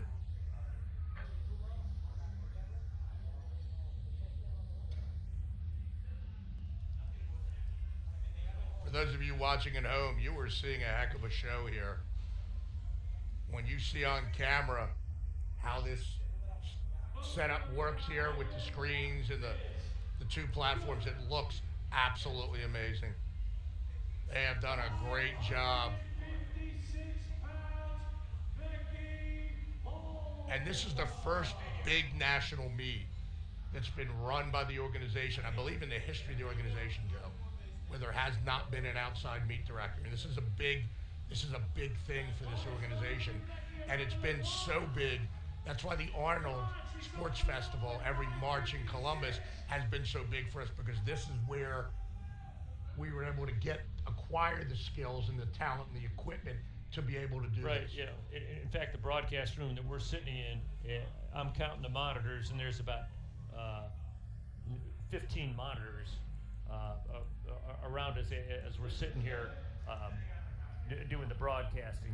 You know, there's the scoring screens, the live video screens, the editing screens, all of the control screens, you know, because what you see on the live stream is being processed and controlled and mixed, you know, for sound and putting the lifter's name in there and the lights in on the program. All of those things are all done electronically behind the scenes, and so the support staff to make an event like this work is just phenomenal. Yeah. And here's that opening pull for Rebecca Holcomb, and that just cruised off the floor. Yeah, it was so easy for her. She's definitely going to go for Gementeltova's world record. All right. And so that brings us back down to the opening attempt, or opening lifts on deadlift 2. Christina Skirto at 142.5. I mean, she definitely has 271 in her.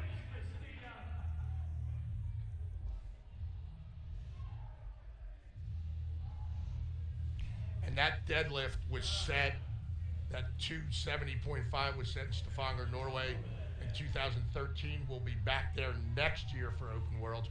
One of my favorite places in the world, Stavanger, Norway.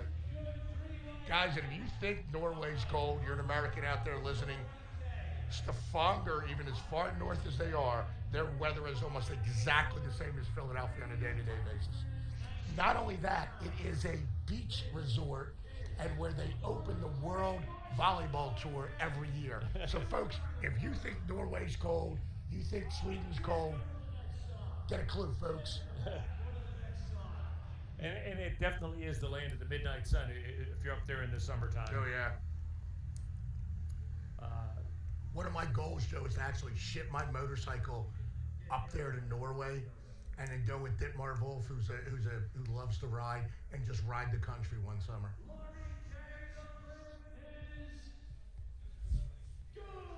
Okay, we got deadlift 2 going on platform 2. Deadlifts Christina Skirto and Lori Komalikowski are both successful on their second attempt deadlifts. Sue Halen's out there now at 147.5.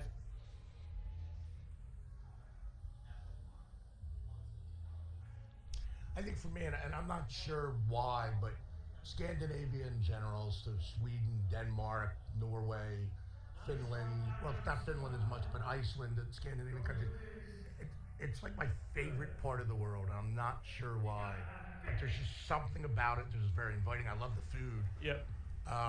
Just something very inviting about the people there. Okay, Sue Halen was successful at 147.5. Rebecca Meister's up at 182.5, and we're moving up into the 400-pound range on deadlifts here.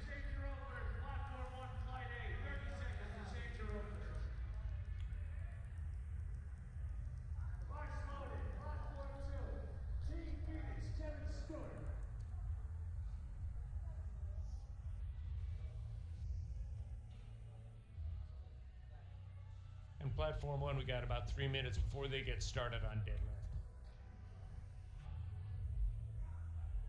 So we'll have about 10, 12 minutes where both platforms are deadlifting, and then we'll be able to concentrate on platform 1 deadlifts. Okay, Rebecca Meister was successful at 182.5. Camilla Todd's repeating at 182.5, same weight. And we'll have a small jump to 187.5 for Viviana Flores. We got the Girl Scouts of America in the background selling their cookies. Gino, our announcer, just said the Girl Scouts of America are in the back of the venue selling Girl Scout cookies. For any of us who have ever cut weight for a contest, that's just wrong. It's just really Really, bad. really wrong. Yeah. Girl Scouts selling cookies. It's not a good thing. Because both you and I in our weight classes, Joe, we're both fairly lean compared to a lot of the competitors we compete against. It's really not fair. Well, I'm cheating a little bit this year, or not cheating this year, but last time I competed, I was at 66 kilograms, and I'm stuck between the 66 and 74 kilogram classes, about halfway between. But right. I measure in at a fairly low percentage of body fat, so squeezing down to 66 is difficult. And right. And so going to Raw Worlds in Sweden this year, I'm just I'm chubbing out to somewhere between 70 and 74 kilograms to compete at that weight class. So right. Traveling, I'll be able to eat when I want to instead of just looking at the food as it goes by. All right, so Viviana Flores was good there at 187.5. She is your junior national champion and has the opportunity to go to Canada for Junior Worlds if she wants. She's also your bronze medalist, your presumptive bronze medalist here. So it's pretty good. She's having a decent day. Maybe not what she wanted, but she's doing where she needs to be. Platform 1, we're starting up again in about 1 minute. Andrea Page is up now, 195 kilos. And Katie Dodge will be lifting 195 kilograms also. And then we'll be finishing up with Hannah, Bonica, and Rebecca. The lift is good. Referees report to platform 1. Referees report to platform 1. Check out. Come on, Dodge. Let's light this up. 429 is lightweight. Do it your way, Katie. Do it your way.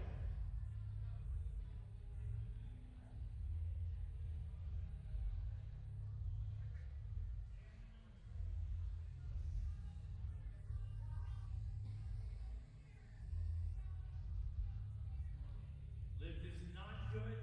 She had some little up and down on the bar. Blue card. Give her a round of applause. Had a blue card on that one for up and down on the bar, so Katie Dodge is not successful at 195, going to 215.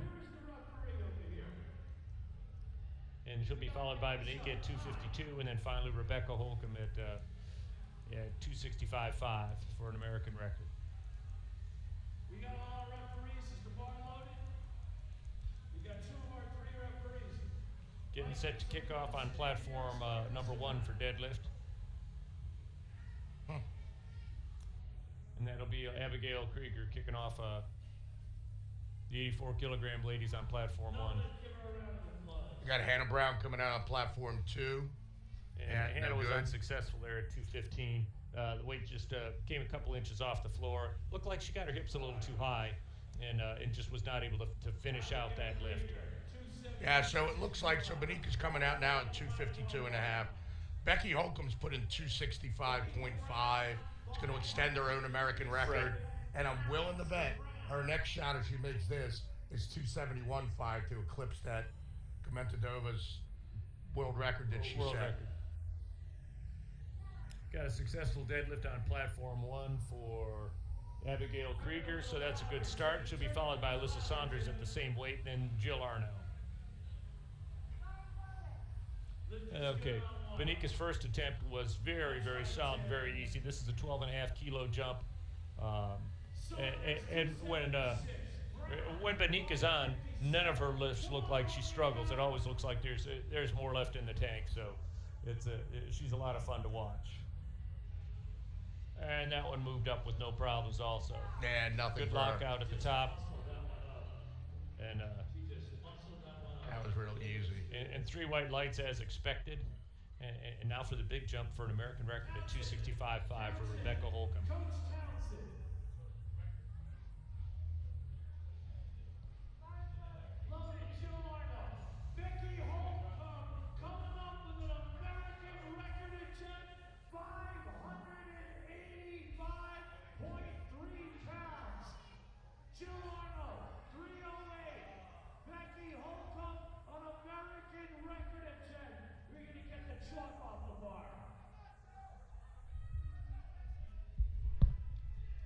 And we had a request on platform 2 to get the bar cleaned up so that lifters got the best chance to hold on. Looks like Jill Arno was successful at 140 kilograms on platform 1. They're finishing up cleaning the bar for Rebecca Holcomb's second attempt at 265.5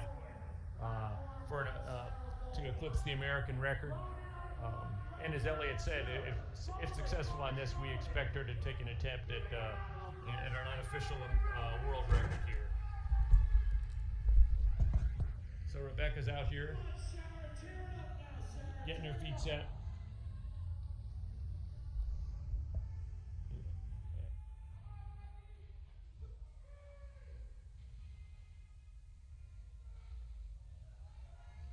Oh, and a nice, easy, solid lockout for Rebecca on platform 2. So that's an American record. Rolling back to the beginning of the flight for 150 kilograms for Laurie Kolakowski. All right, so we've had something interesting happen here, Joe. Natalie Hansen had benched, what did she bench, 191? 190.5. Well, don't look in there because it's not correct. It's different now. What happened was Leanne Blinn had the American record at 192 and a half. Not sure how, but the scoring table let Natalie put in an attempt of either it was 190.5 or 191, whatever it was. So it was under that record. You're not allowed to chip that record. So she has been reduced to the next lowest 2.5, so she's been reduced to 190. So it changes her bench, it changes her subtotal, and it's going to change her total. By a half a kilo, right? I believe, if my memory serves me, it was either by a half or 1 kilo. Okay. For whatever reason, I'm not remembering that. But, so anyway, that's something that happened there, so.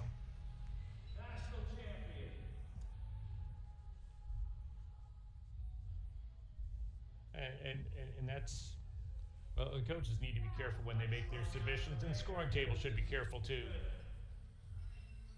Yeah, and I should have picked that up myself. Yeah, Laurie Kolakowski was unsuccessful at 150 kilograms on her third attempt deadlift. It's going to 155 for Christina Skirto. And actually, I say, how do folks miss that? Well, to make our national championships the show that they are, with the announcer and the music and everything else, it's not always in an ideal venue for keeping track of every single number that's being submitted. So yeah, so Leanne set that at 192 and a half at our nationals last year in Spokane. Funny thing is that Leanne totaled more, I think, totaled more at that meet than Natalie. But Leanne just competed as a master. So if you're going to make our open team, you have to compete as an open and a master to do both. Leanne actually, I believe, I'll have to check the record, but beat Natalie, but because she didn't register as an open, Right. didn't get that open team slot. So folks, if you're in a meet and you're deciding if you're going to go open and master, go both, folks. Yeah, check both folks. Yeah. Well, that's like going in and lifting, and somebody decides, oh well, I'm gonna in the 93 kilogram class open, and they enter the open and they don't realize that David Ricks is lifting as a Master 3 lifter. Right. Exactly. Okay, Sue Halen out there at 157.5 kilograms for her third attempt deadlift. She's working a day that's 6 for 8, and got some shakes there right before the lockout. Looks like she finally got it locked out, and they called that shake in at the top, up and down motion. Well, it wasn't quite hitching it. It wasn't a solid pull from floor to the lockout, and so she got 2 reds. Up now is Rebecca Meester at 195 kilograms. She'll be followed by Camilla Todd at 195 kilograms.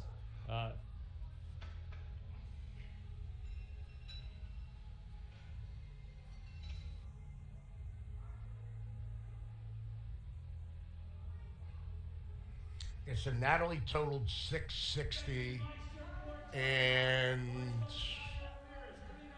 see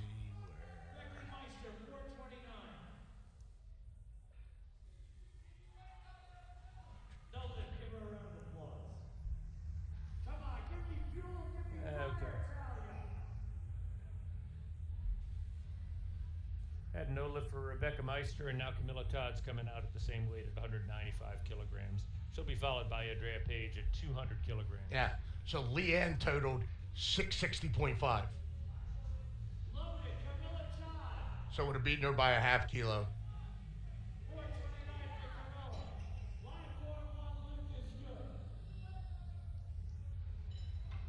And not only that, would have beaten her on last pull an American record deadlift. So, but anyway, so that's the way that goes. Well, the meet's not over yet, so while Natalie, couldn't take the or lost that half a kilo on bench press, there's still deadlift coming. So there's an interesting finish to this contest. Yep.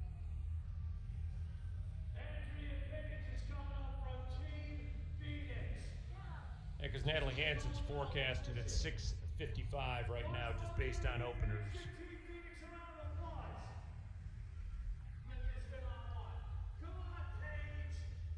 Got Andrea Page going 200 kilograms on her final deadlift.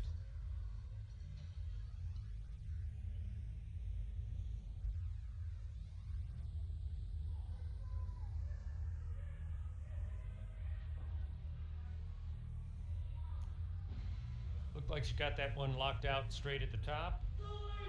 Referees agree. Got 2 whites. Now Katie Dodge will be coming up now at, Viviana Flores is coming up now at 202.5, and she'll be followed by Katie Dodge at the same weight, 202.5. Now, to be fair, Joe, Leanne would have had to pull 230 instead of 228 to win, because 228 was an M1A record, Right. which she wouldn't have been able to chip to 228. She would have had to go 230. But point is, Right. it still was there. Absolutely.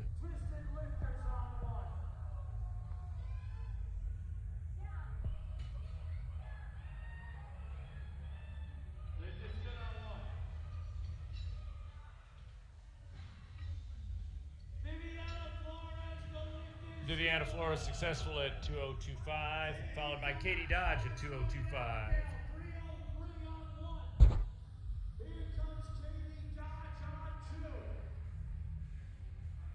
And again, to want to say hi to Leanne Blinn. She had surgery on a shoulder and an elbow. For years, she had issues. The elbow would lock; it would go as far as it would go, but it wasn't. It was getting a little worse every Right. year. Yeah, in At fact, some you just point, posted she some wasn't going to get pictures, credit. Yeah. You know, posting the bone chunks that they took out of her elbow. Yep. She'd never. I don't believe she'd ever gotten a red light for it, but she knew over time. So Right. just might as well get it done. So And that was we, an unsuccessful lift for Katie Dodge at 202.5, going to 215 for Hannah Brown, and then our final two lifters on the 84 plus kilogram platform will be Benika and Rebecca. And Rebecca is Elliot Surmise put in a 271 third attempt deadlift, and that will eclipse the world record. So this will be an unofficial world record pull for Rebecca Holcomb. well, I mean, she wants to take Gomentadova's back. I mean, back, but she wants to exceed what she did in Stavanger. Yeah.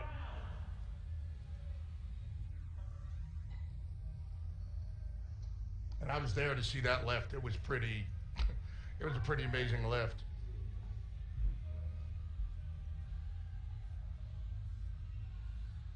As a matter of fact, Joe, most of the open men's and world records that have been that are existing, I've seen.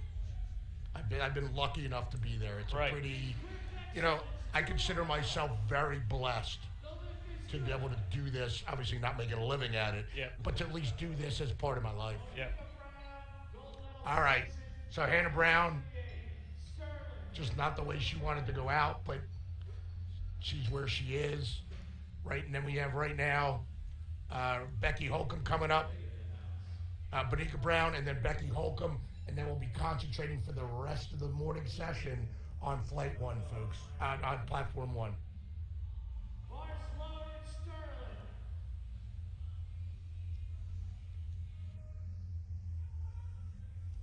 Laura Sterling's, she had one miss on squat, but otherwise she's been really successful over the rest of the day. She's a bench press specialist, or I shouldn't call her bench press specialist, but her specialty is bench press. And she showed that today with some American records. And she's just successful at 157.5 on her second attempt deadlift. So she's looking good for the rest of the day. You know,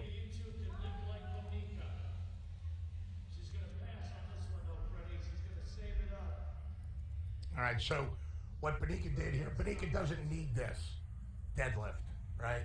That doesn't help her do anything. But she still, because it's such a short flight, she put in her time, and if you guys are wondering why you're watching on Platform 2, that's running. They're just letting the time run to give absolutely full time to Becky Holcomb to try to exceed the world record here. That's the point here. So we discussed that a little bit. If you listened to us yesterday afternoon, there were some other athletes who did that, and there was somebody that I kind of criticized for not doing that in a short flight. Guys, if there's 14 lifters in a flight, by all means withdraw.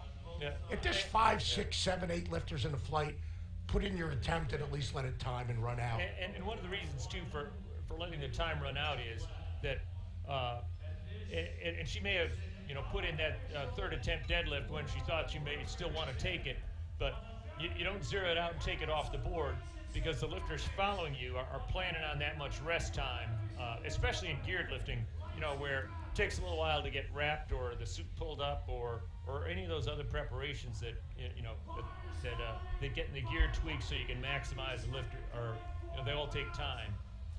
In raw lifting, changes to the schedule don't affect you quite so much. Here comes Becky, and I want to see her get this. Again, she's just a great person.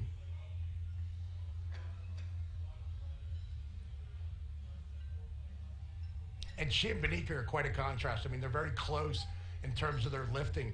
Benika is very loquacious, we shall say.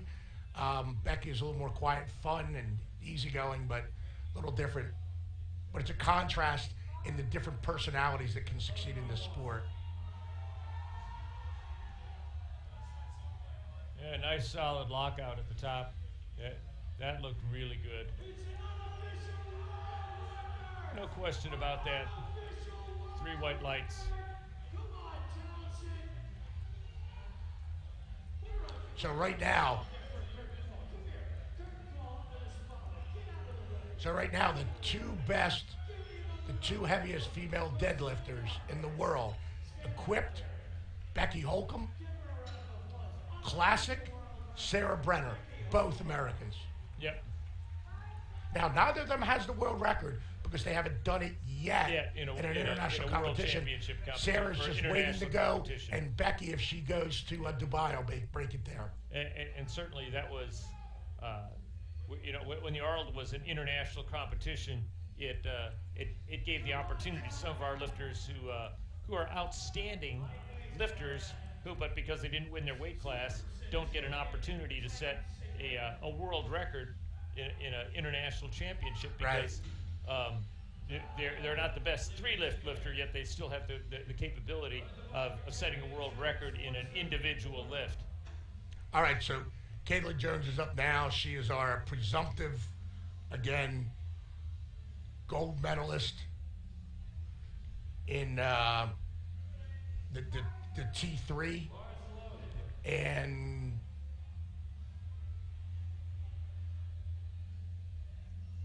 she's trying to get on the medal stand for open.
saw Sue Elwin lift. She is well into her 70s.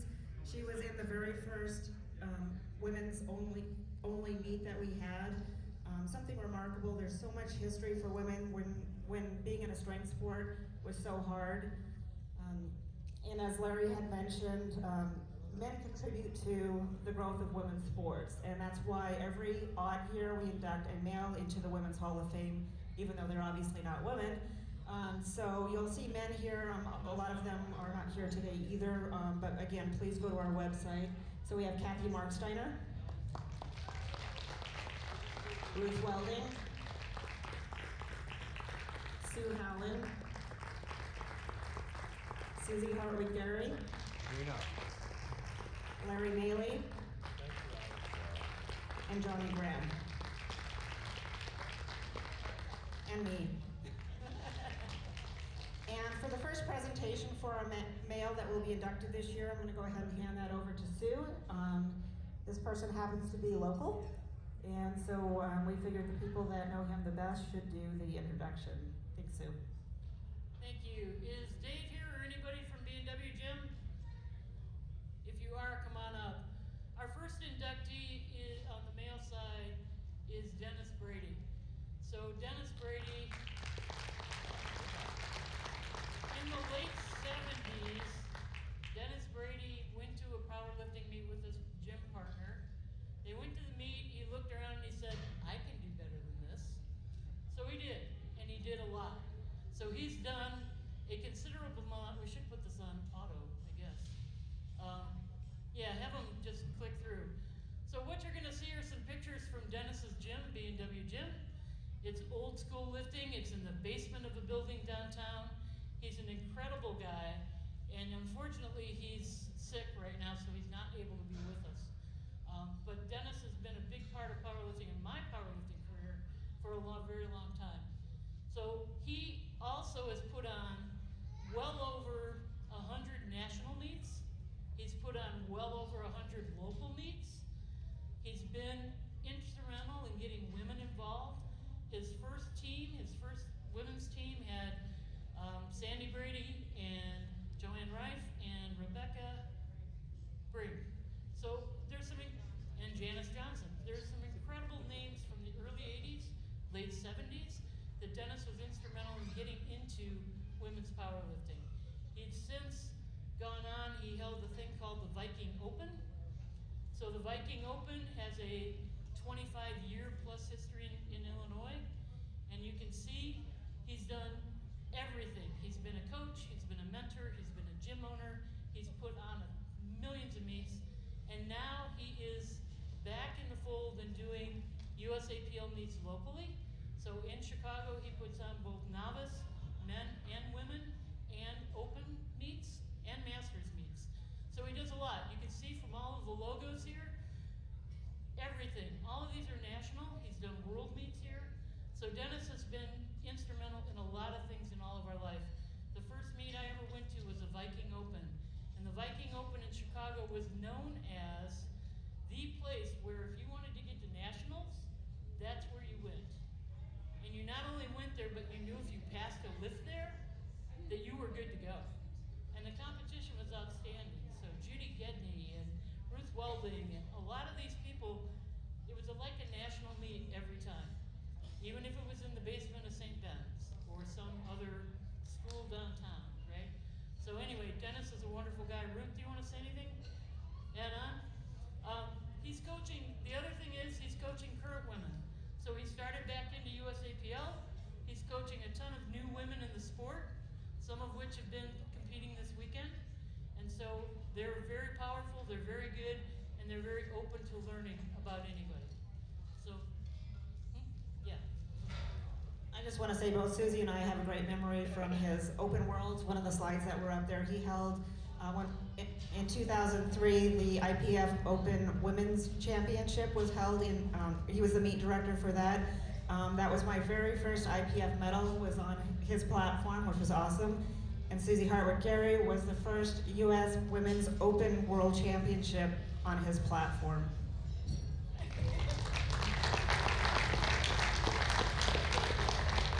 And with this, I'm going to go ahead and have both Ruth and Sue, except for him, because both Ruth and Sue are from Chicago area. Sue, you want to come up for this as well? And they'll bring it back to Dennis again. He's unfortunately unable to get to us, but I'm going to read the plaque, as I do every year, because I think it's significant in what it says. It says, USA Powerlifting Women's Hall of Fame, Dennis Brady, inducted 2019. In recognition for your achievement as a powerlifting and for your achievement in powerlifting and a pioneer in paving the path for the future of women powerlifters. Please put your hands together for Dennis Brady.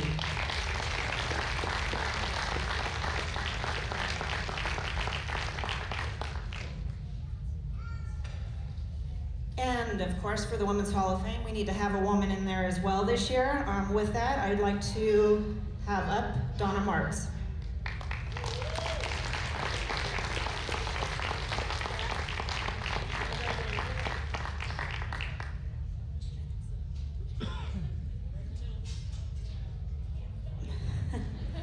So we always start with a bio for the ladies that are being inducted into the Women's Hall of Fame. You'll see a slideshow presentation up above. The one thing that I think is interesting when I review Donna's is it's not about Donna, and you'll notice that in the theme of what I say today. Donna is about the lifters, her friends, the people she supports in this sport. So you'll notice that there's kind of little bits of Donna here and there. I think that's her first meet in Pocatello, Idaho, which I happen to be at. So I'm going to go ahead and talk a little bit about Donna as you see some pretty old school pictures. So Donna started in 2004 in Pocatello, Idaho, which like I said, I happen to be at that one, doing chain and coaching some women as well. For her athletic background prior to powerlifting, she was a swimmer, and then when she got into high school, she said every sport. Some of them included field hockey, soccer, basketball, track, and swimming. She had a scholarship in track and field to Northwestern University. And Donna's stories are always funny or comical, I should have to say. We asked, how did you get into powerlifting? And so her story was at age 43. So if there's anybody over 40 out there and have watched these young ladies this morning lift, it's never too late to get into the sport. So at 43, she decided to hire a personal trainer because she was, quote, yes, I was kidding. She as out of shape, overweight, and generally felt like an old desk worker. So she decided to take up powerlifting. Her first meet, as we mentioned, was in 2004. We asked her best meet totals, which was in 2012 at Women's Nationals. She did a 450 kilo total. So 2012, let's get fast forward to 2019. She did a 420 kilo total at the age of 59. Picture.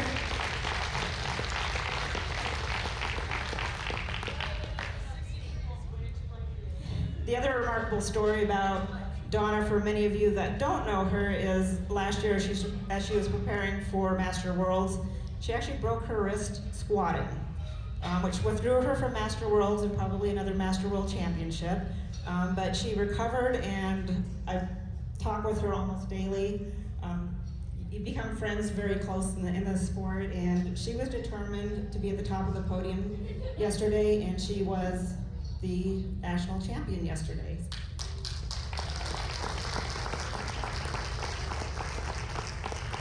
We also ask about their accomplishments in the sport, and Donna is very modest. She didn't list how many times she's won Worlds. She didn't list how many times she's won Nationals. And she didn't list how many times you've set records, because she can't count. She's an engineer, by the way, and she has 4 patents. If you didn't see that up there, she's actually pretty smart. So I'm gonna have to go back before we put this on the website and actually find out all your numbers. How many world championships, Donna?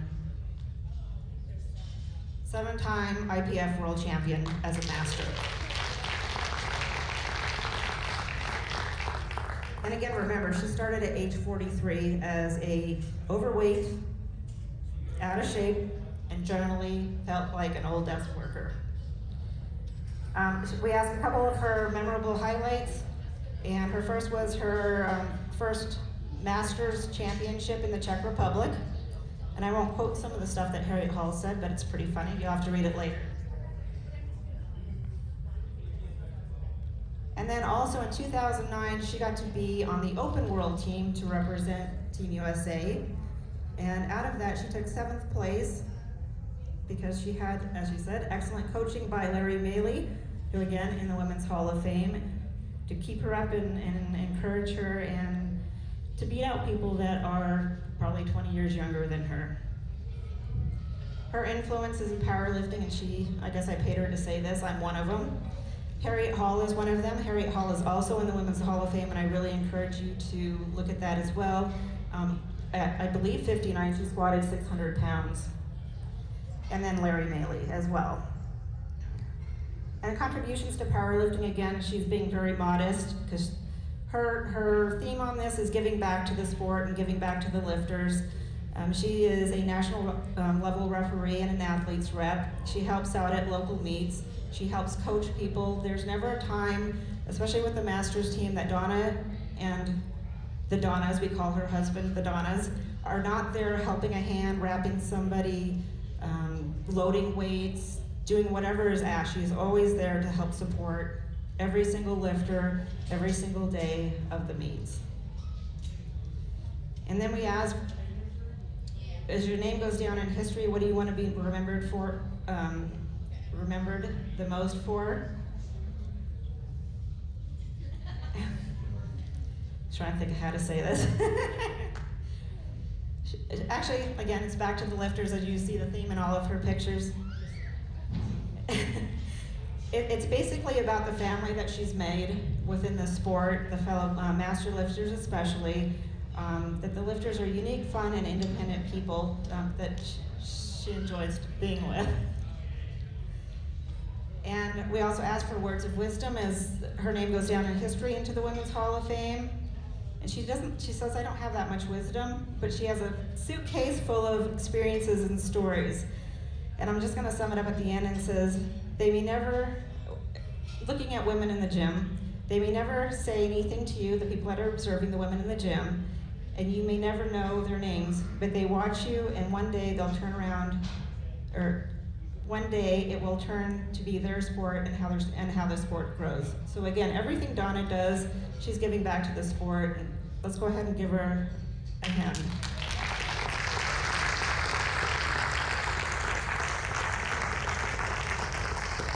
So every year we give, actually we kind of changed a little bit over the years, but our last several years we do a Women's Hall of Fame jacket that is donated by Kathy Marksteiner. So we'll go ahead and let her present that to Donna.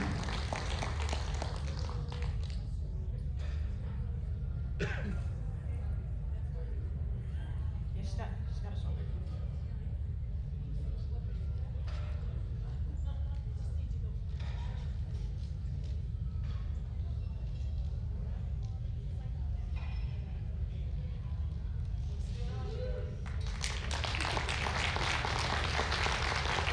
And again, the plaque.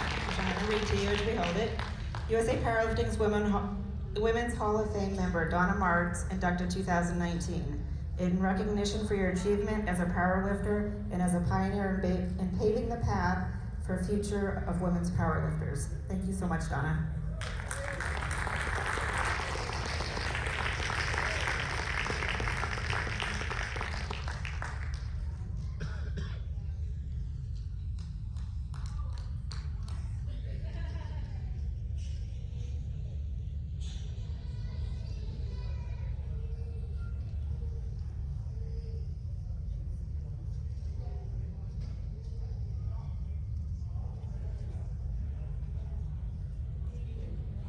Again, let's put our hands together.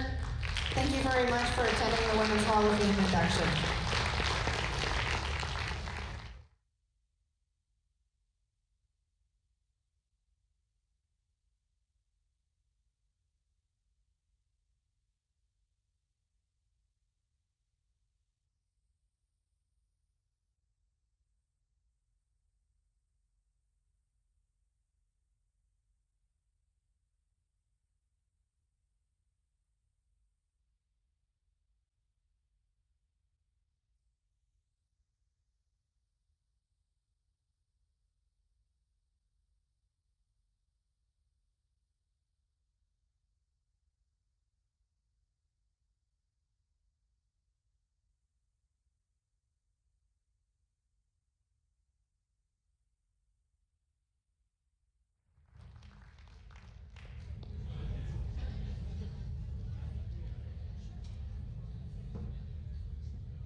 ladies that competed, please step out onto the platform.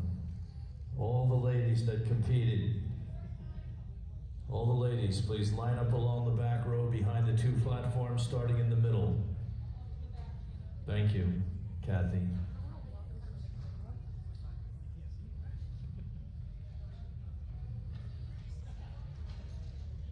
Start.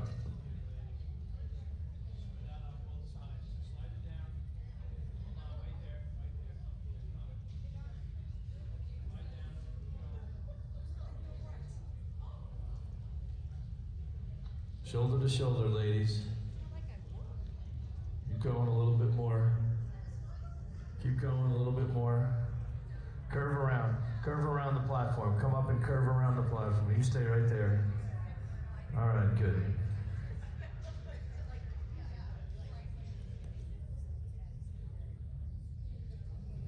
All right, here we go. First off, give all the ladies a big round of applause. Great competition.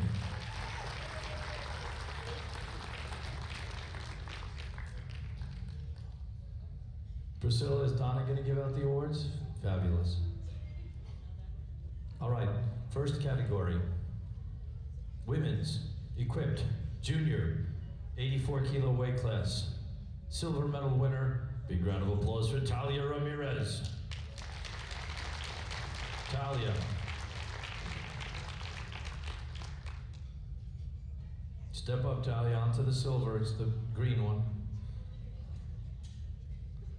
And the gold medal winner hailing from Elite Iron, a rounding ovation for Sarah Davis.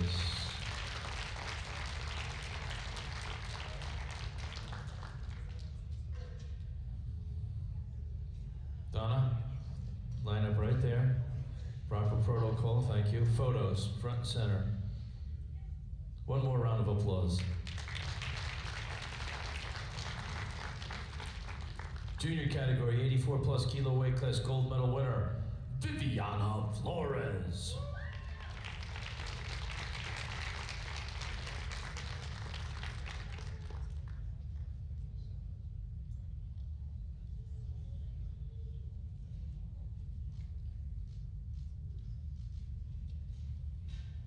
Masters 1, 84 kilo weight class gold medal winner. She went 9 for 9.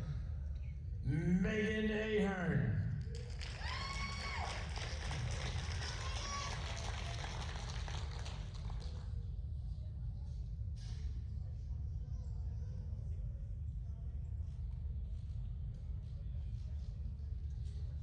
Masters 1, 84 plus kilo weight class silver medal winner, Rebecca Meister.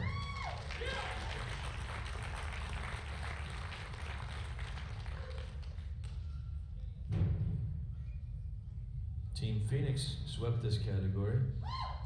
Gold medal winner, Andrea Page.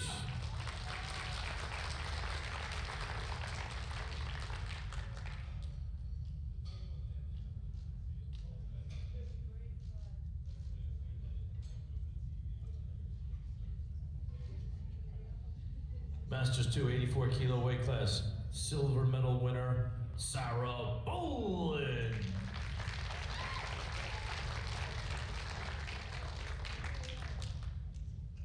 Gold medal winner, Laura Sterling.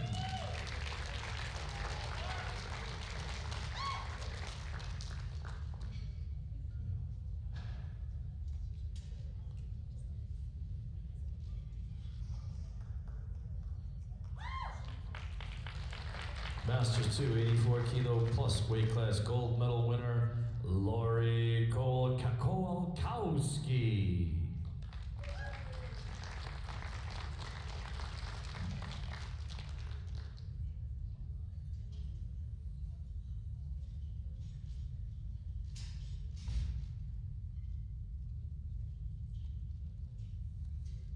Masters 3, 84 kilo weight class gold medal winner, Jill Arno.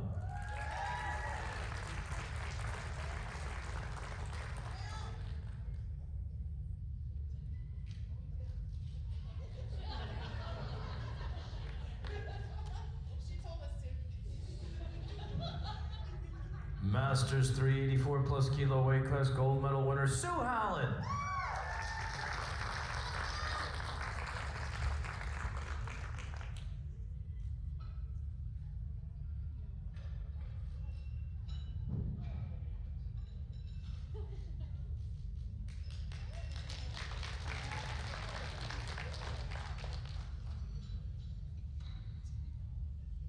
'84 kilo open category, 84 kilo weight class. In 5th place,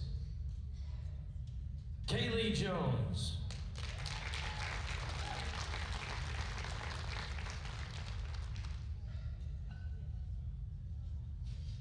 In 4th place, Ka Lo.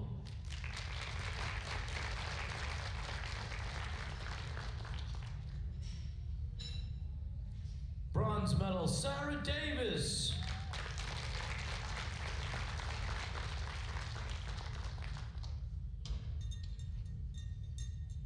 Silver medal, Monet Blend.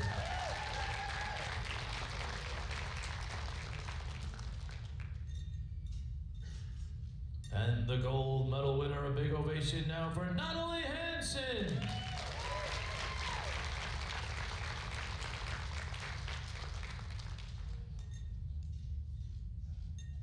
Photos.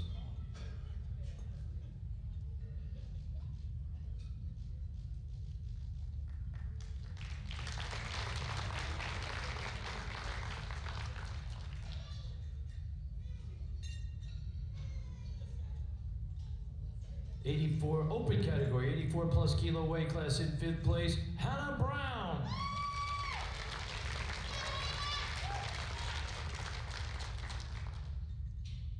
Fourth place, Camilla Todd.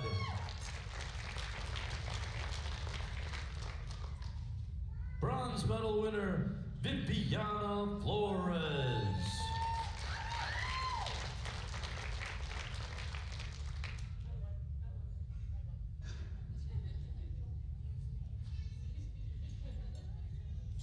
Silver medal winner, Becky Holcomb.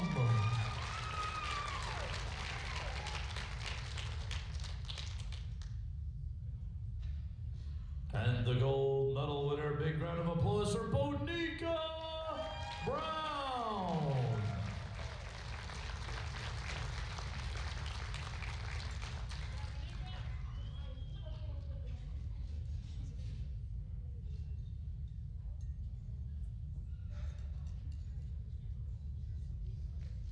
All right, photos, Donna, line up. Let's get Donna.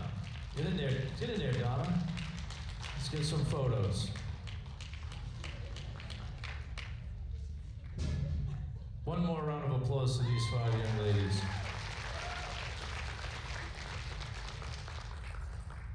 '84 kilo weight class, Teen 1, 84 kilo weight class silver medal winner, Alyssa Saunders.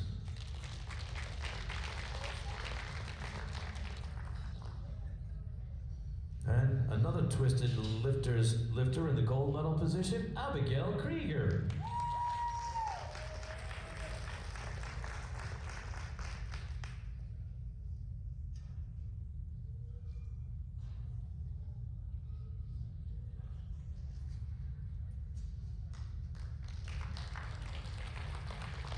Team 2, 84 plus kilo weight class gold medal winner, Christina Skirdo.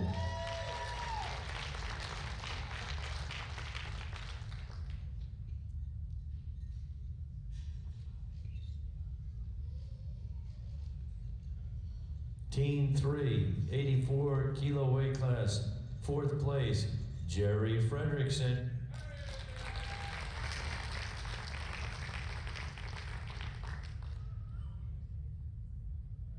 Bronze medal, Cameron Oakes.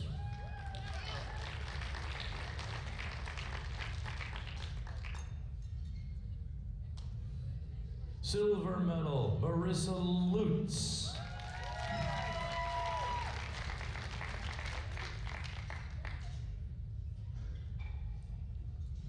Gold medal winner, Kaylee Jones.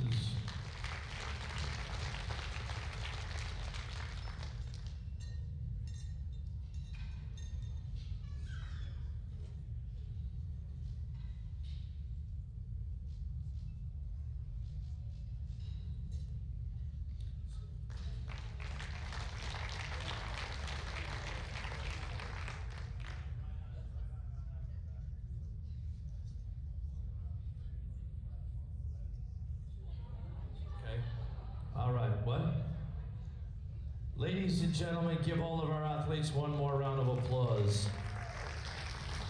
Come on, give them a continuous round of applause as they get escorted off the platform.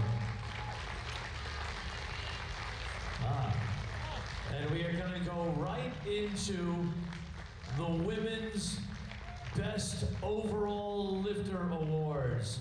So if you believe you are in that category, do not leave the venue. We're going to give out the Best Overall Female Lifter Awards, Sarah, and the Team Awards.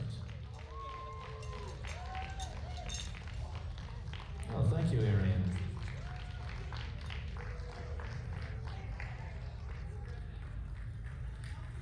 Are we ready?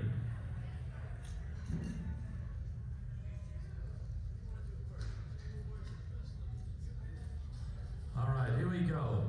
Best over. Look at the prize they get. Priscilla, hold that up. I think this is a fabulous prize. Look at what they all get. They get to hang out in their gym, their house, wherever they want. Look at the quality of that. Every lifter is going to get one in each of these categories.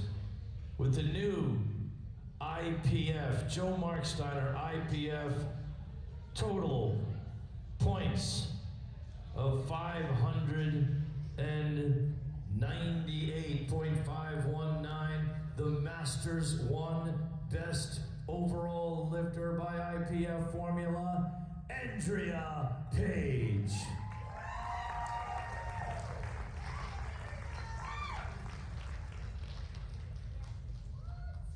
And that was Team Phoenix.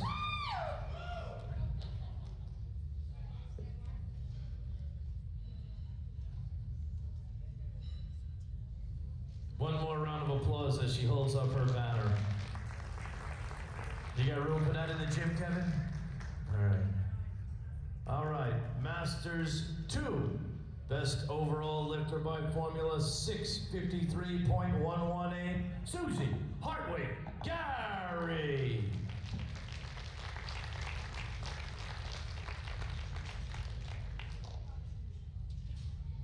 Where is she, at lunch? All right. Somebody could let her know she can get up here before we finish. Masters 3. Best overall lifter by IPF formula, 536.629. Jill Arno.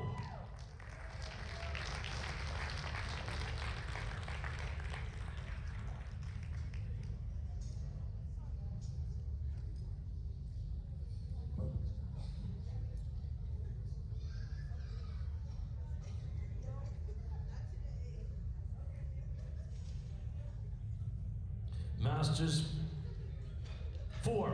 Best overall lifter, IPF formula, 441.935. Susan Elwin. She left.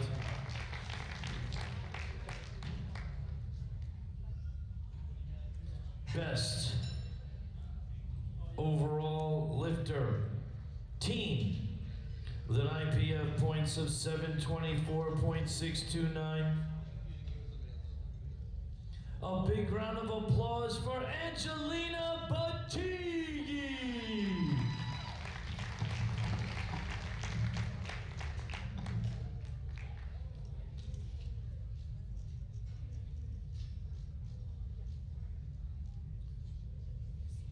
Best overall lifter, junior category, IPF points 739.091.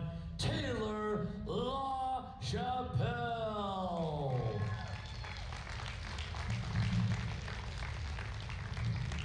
Who's messing around with a microphone?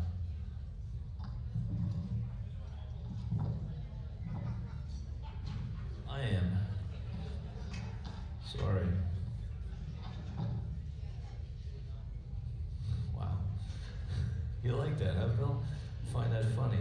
And ladies and gentlemen, the best overall lifter in the open category with an IPF total of 816.309. A big round of applause now for Kelsey McCarthy.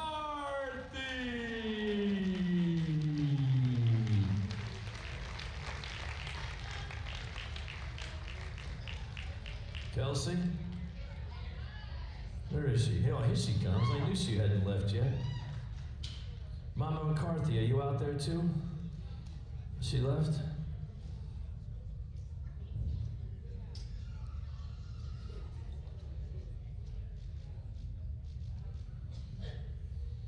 All right. Priscilla, you want to line up next to them? You on one side, Don on the other? All right, neither of you. They're too humble and shy. They're big champions. All right, big round of applause for all these winners. Let's get some photos.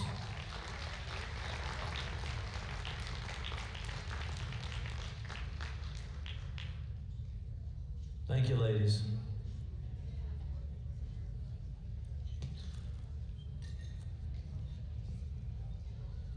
All right, let's go to the team awards. Women's team in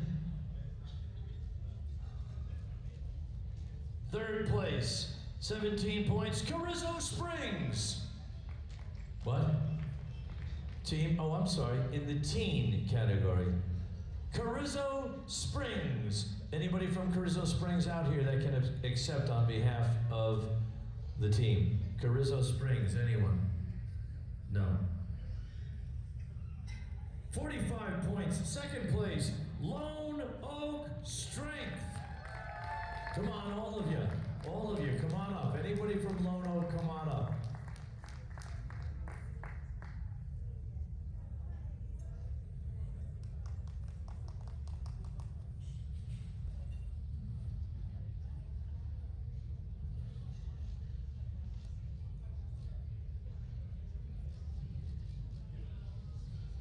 And with 60 points in first place, Twisted Lifters.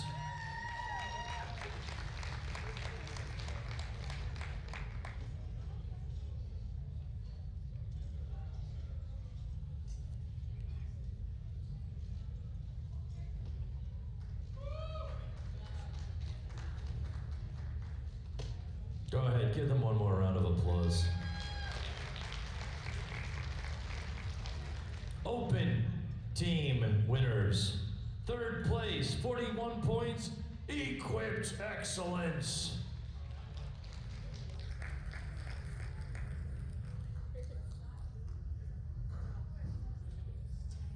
Jill, is anybody coming up? Luis, come on up. He is? He's wearing the shirt. Go ahead, show him the shirt, Luis. I'm bringing him up for two reasons. One, because he's part of the team, even though he's with Team Titan.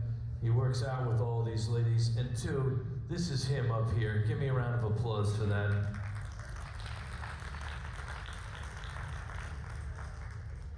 All right. Second place, 42 points, Midland University.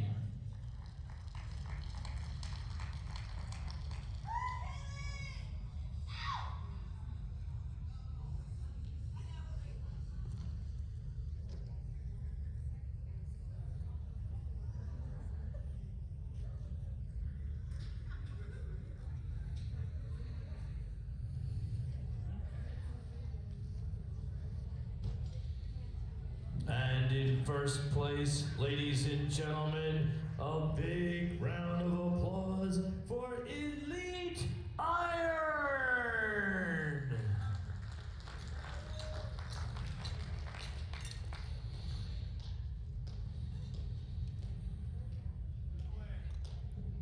Where's Townsend? James, come on out here, support your team. He can hear me back there, he knows.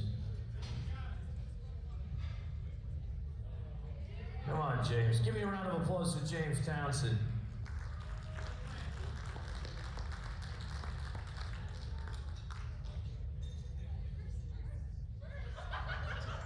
He didn't even know what place he came in. He's back there loading the weights in their warm-up room.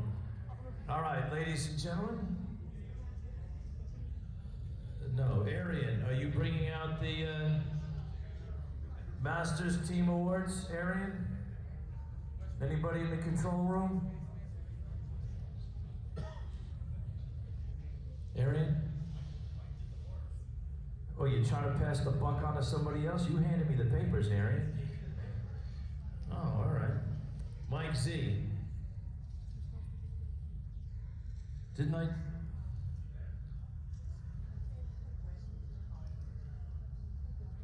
All right, I got teens and I got open. That's all I have here. Masters? Is that all that's left, Priscilla? Just masters? Should we do that after the in the afternoon session? Okay, what time? No one? Okay. All right, so we're gonna move on. The afternoon session starts at 2 p.m. 2 p.m. afternoon session. Ladies and gentlemen, thank you for coming down for the morning session. Big round of applause for USA Powerlifting.